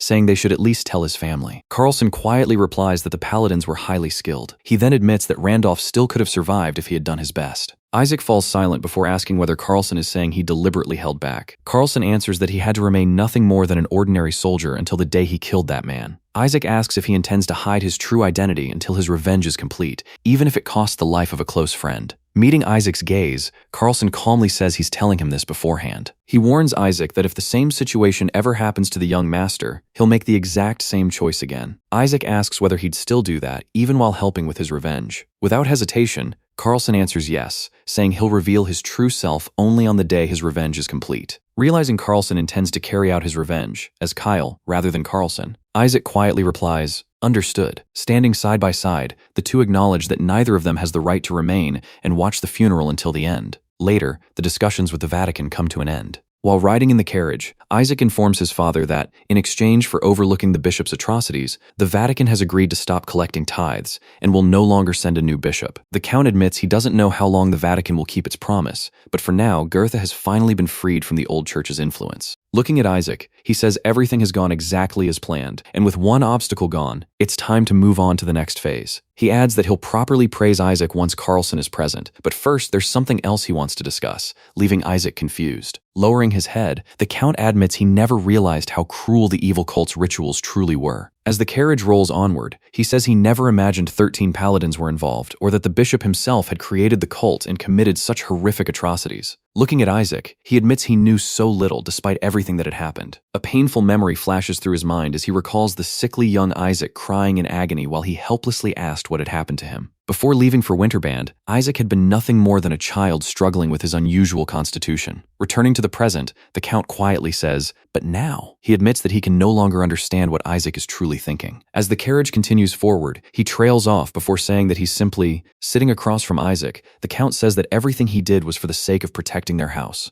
Isaac's expression softens as he looks at his father, who sits in silence with his hands clasped together. He quietly calls out, "Isaac." The Count reveals that he married Adele when he was just 14 years old, leaving Isaac shocked. As he recalls those days, Adele appears standing alone in the snowy wilderness. They couldn't even speak the same language. Their cultures were completely different, and Adele had a wild nature. The memory shifts to the two of them, living under the same roof as the Count says those days were hellish for both of them because they had been used as tools to stop a war between their two houses. Looking at Adele, he recalls the promise they made together, holding hands. The two vowed that they would never allow their children to become tools of the house. Facing Adele, the Count says that even though the true meaning of life remains elusive, they promise to help their children live lives of their own. The two silently keep their hands clasped together, sealing that promise. Lowering his gaze, the Count admits he had planned to tell Isaac this story when he was much older. Isaac listens with a weary expression as his father says he's grown up far too quickly. Noticing the look on Isaac's face, the Count says he knows Isaac is wondering why he's telling him all of this. He gently places a hand on Isaac's head and tells him that it's okay for him to remain a child a little longer. Isaac parts his lips in quiet surprise. His expression softens as he silently accepts those words. With his father's hand still resting on his head, Isaac quietly replies, "Yes." The scene then shifts to a dark forest where someone runs along the path. Holding up a letter, a man rushes through the forest and shouts that a message has arrived from Gaeta, leaving a bald man surprised as he asks, "A letter?" The bald man orders the letter to be handed over, and as soon as the sealed envelope reaches his hand, he tosses it into the campfire, saying he needed firewood anyway. The messenger panics and asks why he's burning it,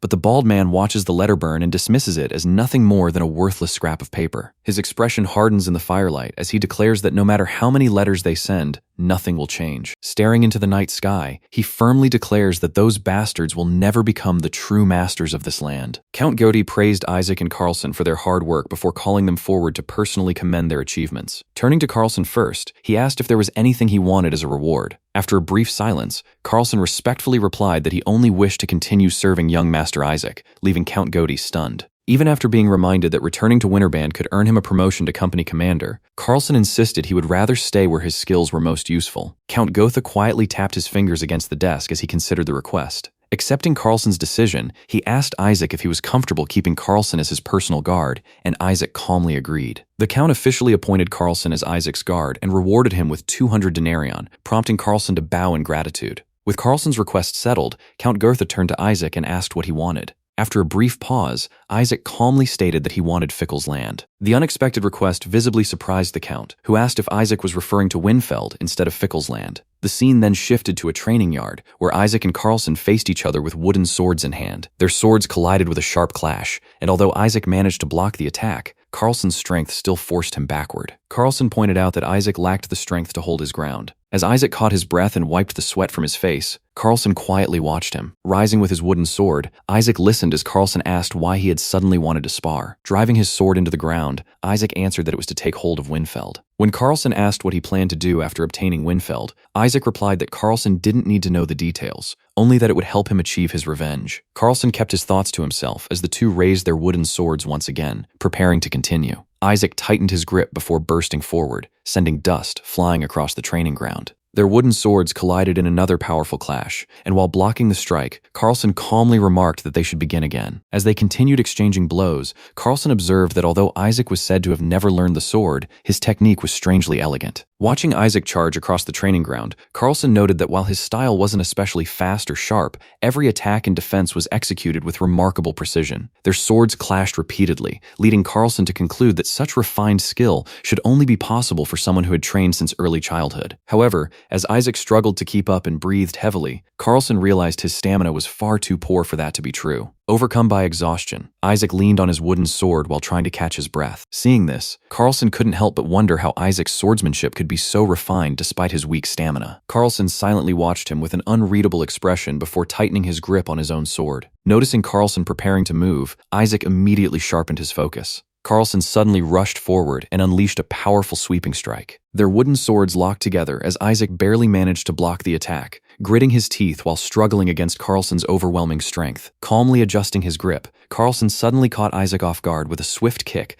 that sent him stumbling sideways before following up with another heavy blow. Isaac cried out in pain as the kick landed cleanly, and the impact sent him crashing across the training ground. Looking at him, Carlson remarked that this level of skill would never be enough to survive in Winfeld. Lying on the ground and struggling to breathe, Isaac finally revealed the real reason for the spar and asked Carlson to teach him. Carlson stared at him in silence before quietly asking whether he could use magic. Still slumped on the ground, Isaac remained silent. Carlson explained that although the subdeacon and the bishop had defeated each other, the subdeacon had never been strong enough to defeat the bishop outright. When Isaac asked how he could possibly know that, Carlson explained that those who reached a certain level could judge an opponent's strength, whether they used magic or aura. Still sitting on the ground, Isaac pointed out that Carlson spoke as though he had already reached that level himself and admitted he had long suspected Carlson was hiding his true abilities. Carlson quietly asked whether Isaac had realized that after watching him wipe out the paladins. After confirming that no one else was listening, Isaac admitted he could use magic. Even so, he explained that relying on it would only provide a temporary advantage while politically isolating House Gotha. He then revealed that his unusual constitution was identical to that of the legendary 10th class mage,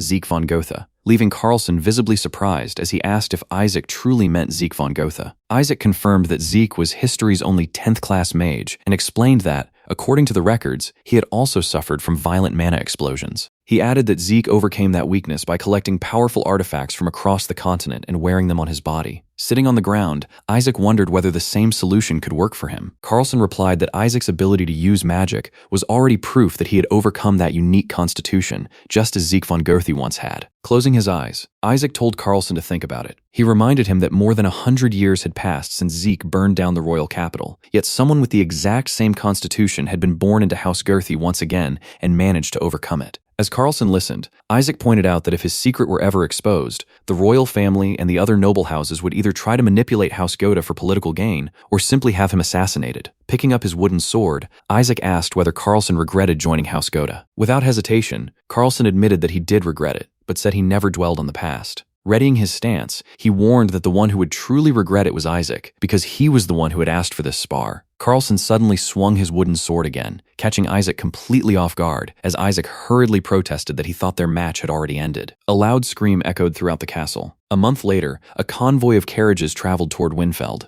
Inside one of the carriages, Schiller asked whether it was really all right to leave without saying goodbye, pointing out that Hans and Gisela would probably be disappointed. Isaac remarked that Schiller wasn't usually the type to worry about such things, and asked why he had suddenly brought it up. Schiller calmly replied that he mentioned it because he was the one who truly cared. Isaac fell silent and quietly stared out the carriage window. Remembering the moment he ignited the purple flame, he admitted that his body felt incapable of enduring anything stronger, and that he still couldn't fully control the mana explosions. As Schiller quietly listened, Isaac said that making Hans and Gisela sad was far better than letting them die, silently resolving not to leave even the slightest chance for such a tragedy to happen. Wrapped in a dark cloak, Carlson rode alongside the convoy through the forest. As the journey continued, a weathered skull lay on the barren ground while Winfeld was introduced as the former Fickle Manor. Schiller explained that Winfeld was a land polluted by the blood of monsters where nothing could sprout or grow. He added that it also served as the first territory to confront any enemies that managed to break through Winterband. Listening quietly, Isaac gazed out the carriage window and thought that the place sounded just like the ruined manor he remembered from his previous life. Suddenly, the sound of a horn echoed through the forest, causing Isaac's eyes to snap open. Startled, he realized the signal meant monsters had appeared. A guard hurriedly opened the carriage door and warned Isaac that monsters were attacking, telling him to remain inside. Looking outside, Isaac froze in surprise as he recognized Hans. Hans stood with trembling hands gripping his polearm. Seeing Hans outside the carriage, Isaac blurted out in disbelief and asked why he was there. Schiller awkwardly cleared his throat, recalling how Hans had begged nonstop to accompany them to Winfeld until he finally gave in. Despite his trembling hands, Hans gripped his polearm and declared that no master should leave his attendant behind before promising to protect Isaac. Isaac let out a weary sigh and rubbed his head. At that moment, black clawed paws stepped onto the road. As the monsters closed in, the guards immediately shouted for everyone to form ranks. Several hellwolves emerged from the forest, and Isaac immediately recognized them as magical beasts known to appear around Winfeld. As the guards prepared for battle, he recalled that hellwolves were highly intelligent and always targeted the weakest opponent first. The moment that thought crossed his mind, one of the hellwolves suddenly lunged forward. Its massive body shot past Carlson in a blur. Realizing the beast was heading straight for the carriage, his eyes widened. Seeing the hellwolf charging toward them, Hans instinctively stepped forward. Before the beast could reach him, Isaac grabbed him by the shoulder and pulled him back. The next moment, the hellwolf slammed into the carriage in a violent explosion. Buried beneath the wreckage, Isaac groaned as Schiller shielded him from the collapsing debris. As soon as he regained his bearings, Isaac searched frantically for Hans. With the shattered carriage blocking his view, he desperately called out his name, terrified of losing someone again. Then a groan echoed from outside. Turning toward the sound, Isaac saw Hans slowly rising to his feet. Holding his injured face, Hans quickly reassured him that he was fine and explained that thanks to Isaac and Schiller, the beast had never managed to bite him. Without hesitation, Isaac stepped forward and slapped him across the face. Staggering from the blow, Hans awkwardly laughed and admitted that Isaac hit much harder than he expected. Isaac continued glaring at him in silence until Hans's smile disappeared. Lowering his head, Hans quietly apologized. Before anyone could say another word,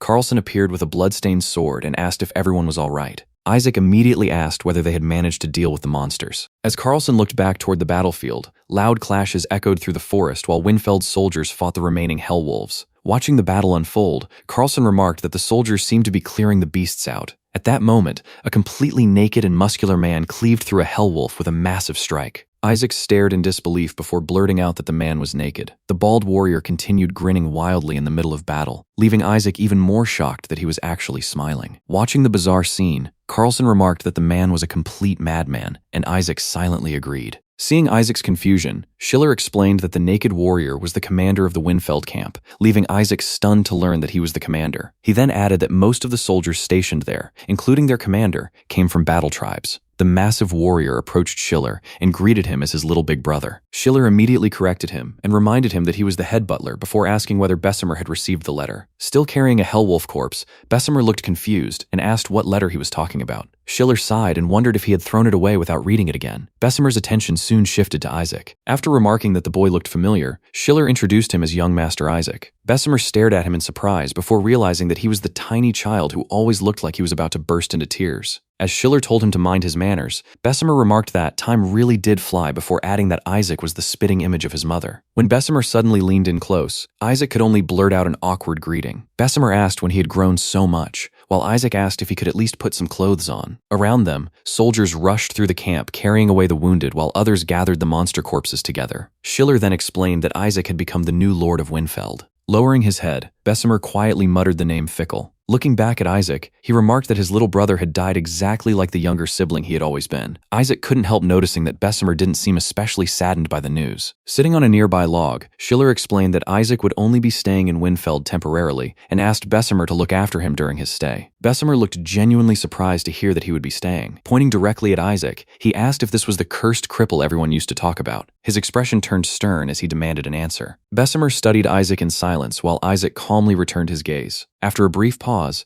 Isaac simply admitted that it was true. Bessemer immediately burst into laughter. Gripping his axe, he told Isaac to go home while he was still asking nicely. Glancing back toward them, he added that there was no time on this battlefield to worry about some cursed bastard. Schiller immediately called out his name. Isaac merely scoffed. Bessemer's expression hardened. Rising to his feet, Isaac calmly warned that if Bessemer drove him away, the entire camp would soon be wiped out. Looking directly at him, he revealed that the Wolf King would appear. Gripping the handle of his axe, Bessemer dismissively asked what a child like Isaac could possibly know. The blood-stained weapon suddenly sliced through the air. Even as the axe swept past his face, Isaac never moved an inch. Holding the weapon before him, Bessemer declared that he had crushed the Wolf King with that very axe long ago and warned Isaac not to run his mouth. Meeting his gaze, Isaac calmly told him to lower his weapon. A sword suddenly pressed against Bessemer's neck as Carlson silently appeared behind him. Without changing his expression, Carlson quietly replied, "Understood," leaving Bessemer wondering when he had gotten so close. Isaac casually pushed the axe aside and told Bessemer that believing him was entirely his choice. But if Bessemer stood in his way and prevented him from protecting his land, he would remove the obstacle. Bessemer laughed and admitted that cripple or not, he truly was the child of those two. Drawing his sword, Isaac formally introduced himself as Isaac von Gotha. Standing quietly behind him, Carlson watched as Isaac declared that he had inherited the blood of Adele, daughter of the great chief. With that,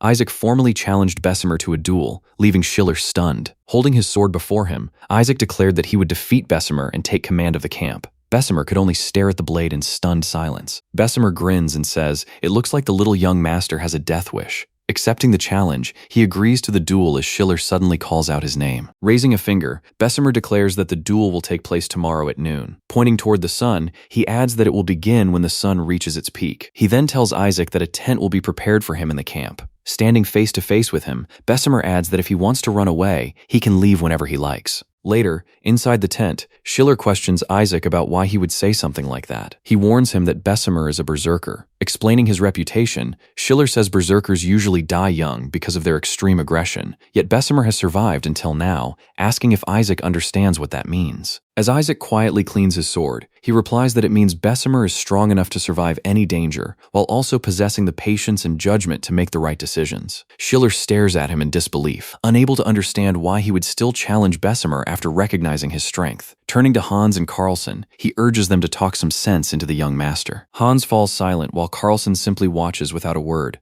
Isaac calmly ends the discussion, telling them to leave so he can rest before tomorrow's duel, then orders Hans to escort Schiller back. Caught off guard, Hans hesitates at the unexpected instruction. Isaac bluntly tells him that he's only getting in the way. Left speechless, Hans can only stare at him. Schiller quietly leaves the tent with Hans. Before departing, he tells Isaac that if the young master is ever placed in danger, he won't stand by and do nothing, no matter what he's told. Lying down on the bed, Isaac simply replies that he can do as he pleases. Schiller glances back in silence. Isaac remains awake, quietly lost in thought. Calling Carlson over, he asks if it's time to move, and Carlson confirms that it is. When Carlson reports suspicious movements among the soldiers, Isaac tells him to ignore them and investigate only what he was ordered to. Carlson silently nods. Soon, night falls over the camp. Blood is splattered across Isaac's face as he lies motionless in bed. His eyes suddenly snap open. The lifeless hellwolf they caught the previous day hangs directly above him, suspended by thick ropes. Blood continues dripping onto his face as he realizes someone deliberately hung it above his bed,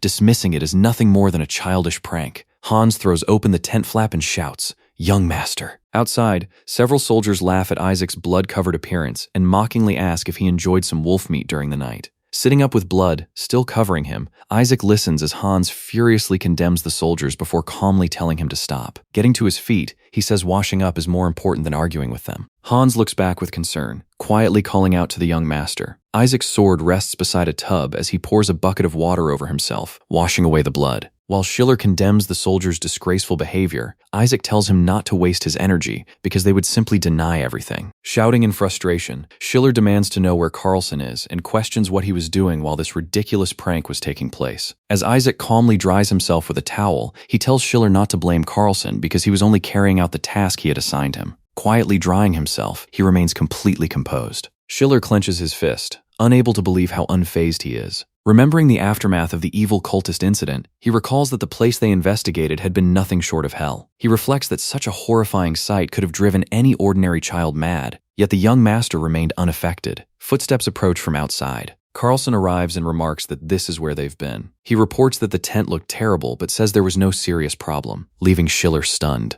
Looking at him, Carlson calmly adds that it's fortunate the young master suffered, nothing worse, making Schiller question what he just heard. He then suddenly asks whether Winfeld isn't land that Goethe seized by force. Carlson remarks that everyone only bows their heads because His Excellency is still alive and in good health, reminding Schiller of something he already knows. The head butler falls silent. Without saying a word, Isaac quietly glances at him. Picking up his sword, he cuts the conversation short and asks Carlson about the task he assigned. Carlson replies that everything happened exactly as predicted. He explains that the Hellwolves attacked the camp for more than just food, leaving Schiller shocked that Carlson had been investigating them under Isaac's orders. Without turning around, Isaac quietly asks, "For what reason?" A drum suddenly booms through the camp. Everyone turns toward the sound. Isaac's blue eyes shift in its direction. As the noon drum echoes across the camp, Bessemer stands waiting with his axe. Grinning at Isaac, he remarks that he actually showed up instead of running away, adding that it's still not too late to change his mind. Placing his sword across his palm, Isaac says they should first decide how the duel will be fought. Sliding the blade across his palm, he proposes using the Wader tribe's traditional method for choosing a chief. Bessemer's expression immediately turns serious. Tightening his grip on the axe, he remarks that Isaac even learned the tribe's traditions and came fully prepared. He then swings the axe in a wide arc. Blood runs from the cut across his palm. Stepping closer, the two clasp their bleeding hands together, sealing the duel. Watching from behind, Hans anxiously asks Carlson to save the young master, but Carlson calmly replies, Save who? Hans protests that this is a fight between a giant and a child. Without even looking at him, Carlson coldly says he has already failed in his duty as an attendant, leaving Hans stunned. Looking down, he calmly tells him to stop making a fuss and simply watch. The duel begins as Isaac and Bessemer face each other across the snowy clearing. Bessemer lowers his stance before swinging his axe out to the side. Shifting his footing, he charges straight toward Isaac with explosive speed. With a fierce grin, he raises the massive axe overhead before bringing it crashing down. Watching nervously, Carlson tells Hans to look closely at what kind of man his master truly is. Isaac calmly steadies his sword, never taking his eyes off his opponent. The axe slams down with a thunderous impact. The watching warriors freeze in shock, while Hans can only mutter.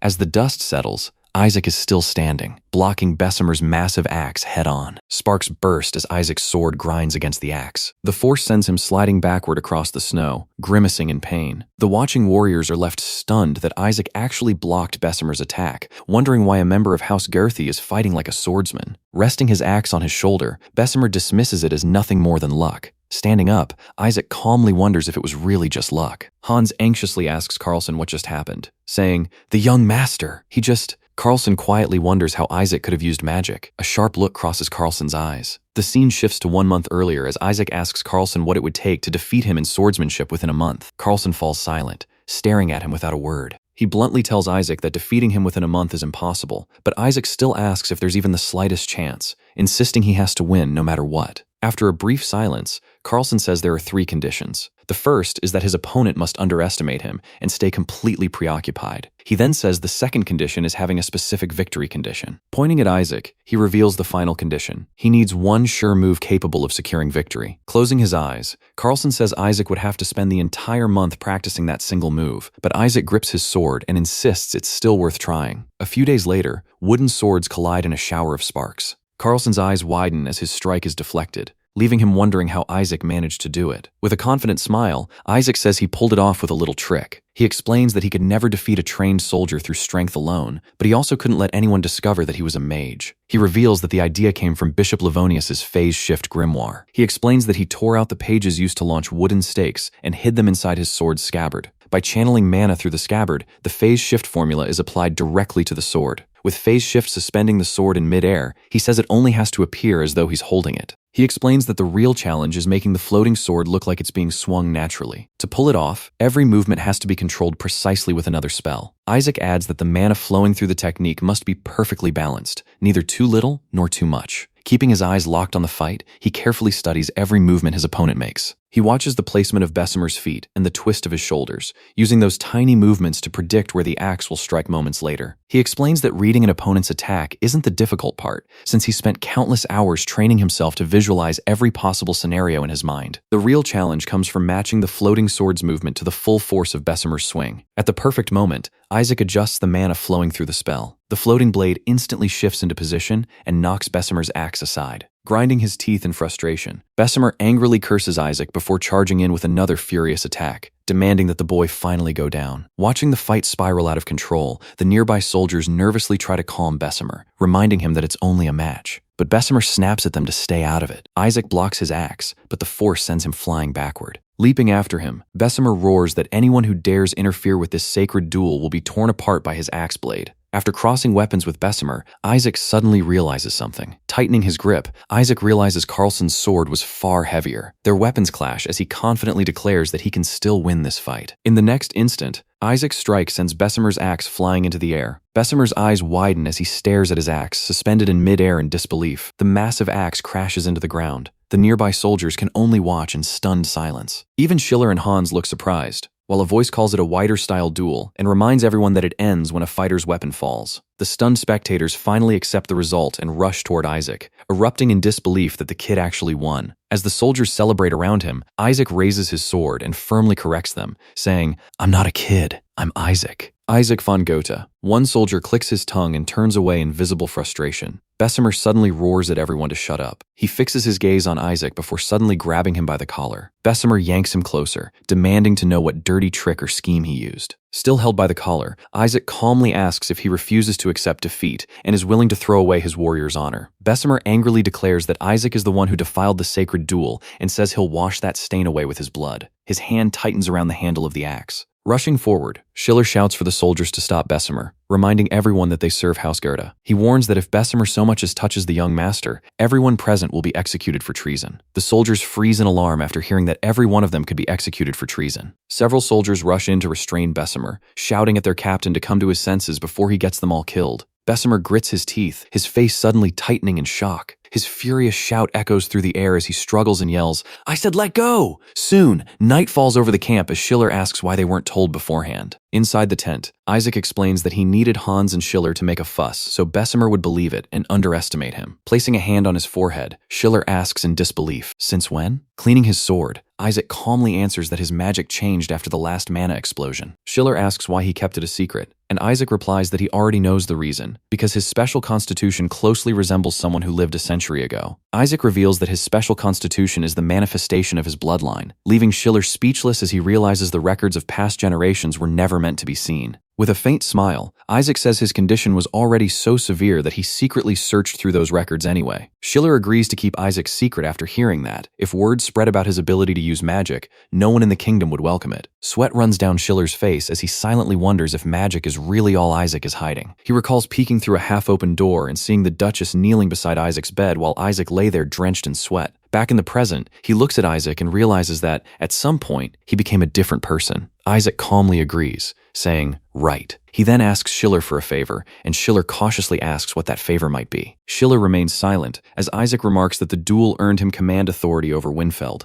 A faint smile appears on Isaac's face as he decides it's time to begin acting as Lord in earnest. Thinking back, Isaac recalls that Winfeld had already been facing serious problems back then. Startled, he asks about Winfeld, and Jonas confirms they were both too young to understand the situation at the time. He reveals that a new Wolf King appeared in the Black Forest and led an army of Hellwolves that devastated Winfeld's garrison and villages. The destruction left Winfeld barren, turning it into a land where no one could survive. He quietly states that their father eventually abandoned Winfeld. He admits the decision was understandable, since House Goethe lacked both the people and the money needed to reclaim that wasteland. Even so, he says that was insignificant compared to what happened to the kingdom afterward. He explains that the second prince lost the War of Succession and sold the kingdom to the empire. Jonas adds that the empire's state religion, the Old Church, launched brutal witch hunts, and House Goethe later became a refuge for those fleeing the persecution. Isaac is surprised to learn that House Goethe actually became a refuge for the persecuted. Jonas confirms that Goethe eventually declared itself an independent city-state, adding that a great deal happened after that. He wonders whether anything would have changed if he had been there back then. Even so, Isaac says his determination to save his family has never changed. He explains that he chose Winfeld because he had little standing within the family and was nothing more than a sickly child.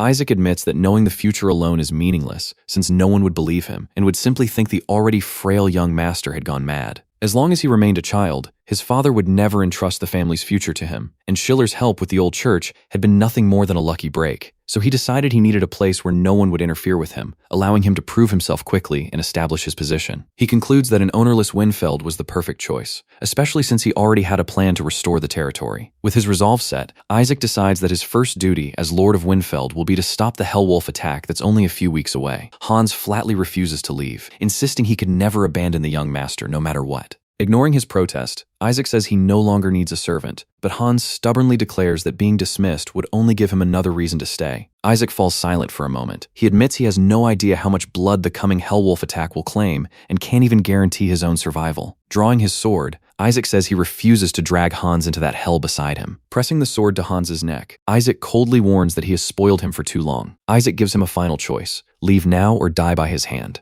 Even with the sword pressed against his throat, Hans stands frozen, yet refuses to back down. Instead of retreating, Hans defiantly tells Isaac to go ahead and kill him, saying that dying by his young master's hand wouldn't be so bad. Isaac snaps back, asking if he really thinks he won't strike him down. Hans refuses to flinch and tells him to stop hesitating and do it. His resolve finally shakes Isaac. With the sword still at his throat, Hans says he knew the truth the moment Isaac challenged the giant, that he had already been prepared to die. He recalls Hans rushing in, apologizing to the head butler for being late, explaining that his son was gravely ill and begging to keep his job until winter ended because losing it would doom his family. The head butler calms him down, assures him no one is firing him, and tells him to pull himself together. Schiller. Schiller hands him a bag of medicine, instructing him to brew it for his son, leaving the grateful man overwhelmed with thanks. Schiller admits that if it were up to him, he would have dismissed him himself, but tells him to thank young Master Isaac, who made sure he received the medicine. Hans reminds Isaac that his family survived only because of him, then declares that while he'd gladly die for his family, he'd also lay down his life for Isaac because, to him, his young master means even more than family. Left speechless, Isaac falls silent. Hans then awkwardly admits he was terrified the whole time, joking that anyone would be scared with a sword pressed against their throat. Just then, Carlson arrives and immediately asks Isaac to let Hans stay. Carlson volunteers to train him himself, promising to turn him into a proper sparring partner for Isaac. Curious, Isaac asks why he'd go that far. Carlson remains silent, while Isaac thinks that he understands better than anyone the pain of being unable to protect someone. With that, Isaac lowers his sword and tells Carlson to follow him, bringing the tense confrontation to an end. Isaac walks outside the camp with Carlson following close behind. Stopping, he calls Carlson's name, and Carlson immediately answers. Isaac warns that if Hans dies in Winfeld, he won't offer Carlson any help. Carlson silently looks at him. He then declares that if Isaac breaks his promise, he'll cut him down himself. Even then, Isaac says he still won't help him. Carlson asks if an ordinary servant like Hans is really that important. Isaac answers without hesitation that Hans is important to him, so Carlson must either protect him or make him strong enough to survive. Carlson falls silent, visibly caught off guard by Isaac's words. After a brief pause, Carlson admits he's been thinking for a while and says Isaac is a very strange nobleman. As the conversation ends, the camp quietly returns to normal. Schiller says he'll be heading back now, then reminds Isaac to make good use of the man he asked him to train, adding that he's already spoken to him about it. Isaac watches Schiller walk away. Schiller suddenly stops in his tracks. Looking at Isaac, he remarks that luck simply wasn't on his side. When Isaac asks what he means, Schiller glances back and calmly says none of it was the young master's fault. Isaac quietly listens without interrupting. Reflecting on everything, Isaac realizes that revealing magic to Schiller, along with part of his future plans, was all part of earning his trust. Even though things seem to have gone as planned, he admits that this kind of pity isn't very welcome. He watches Schiller ride away through the snowy forest. When Hans asks what he plans to do next, Isaac simply answers, farming. The unexpected reply leaves them completely baffled. When they question how anyone could farm in this barren wasteland, Isaac points ahead and simply says they'll understand soon enough. He then says they'll witness it from beginning to end. Isaac paints a vision of the entire wasteland transforming into endless golden fields. The unbelievable image leaves the others staring at him in stunned silence. Unable to make sense of it, Hans wonders how Isaac could possibly think farming is possible in such a lifeless land. Even so, he decides there's no point trying to understand Isaac and resolves to protect him no matter what, believing his place is by the young master's side. But something unexpected happens as Isaac and the others suddenly find themselves surrounded by armed men, signaling that danger has appeared much sooner than expected. The next day, several soldiers rush through the camp during training while Bessemer turns to Isaac and asks if he really wants him to guide them through the villages. Isaac confirms that's exactly what he wants, explaining that Winfeld is made up of villages formed by several different tribes, and as the new lord, he intends to inspect them himself. Bessemer lets out a mocking laugh at the idea of Isaac calling himself the new lord. Isaac calmly looks at him and asks if he has a problem, making Bessemer narrow his eyes. Bessemer turns away and clicks his tongue, while Isaac remarks that he has become quite obedient. After that, Isaac points out that Bessemer is from the Water Tribe and says it will be easier to talk to the others if he comes along. Bessemer simply smiles at Isaac's words,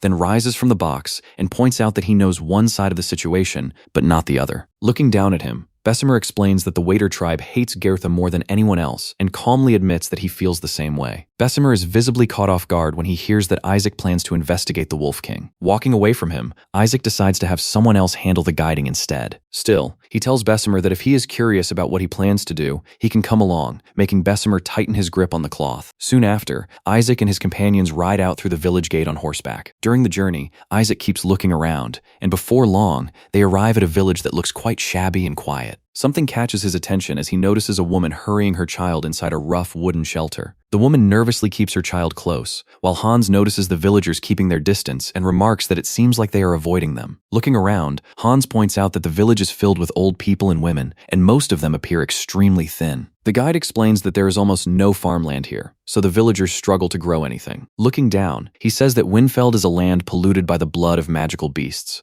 As if that were not enough, every crop they plant eventually withers, while the nearby black forest is crawling with magical beasts. With so little work available, young men either risk dying while hunting or leave to work at the camp for meager pay. Isaac listens quietly, thinking that he put the man in charge of guiding them because he comes from a nearby tribe, but he also seems to have plenty of grievances against Gertha. The guide regrets speaking so openly, worrying that Gertha might take his complaints out on the village. When he notices Isaac staring directly at him, he becomes even more nervous. Isaac then asks if his name is Gunther, and Gunther quietly confirms it. With the conversation settled, Isaac tells everyone to move on to the next village, while Gunther looks uneasy beside him. The two groups barely manage to make peace after a long war, but conflicts between them still remain, and resolving those lingering tensions is another problem they will have to deal with going forward. As they continue deeper into the forest, Gunther points out the next area ahead, the Waiter tribe's territory within the Black Forest. Isaac looks toward the dark forest in surprise and asks if they live in the Black Forest. But before they can go any further, several Waiter warriors suddenly appear with their weapons already drawn. In an instant, Isaac and the others find themselves surrounded by armed members of the Waiter tribe. Trembling, Hans remarks that they are completely surrounded, while Gunther nervously confirms that everyone in the Waiter tribe is apparently just as crazy as Bessemer. A quick count reveals at least 20 able-bodied men surrounding them, all armed and ready to fight,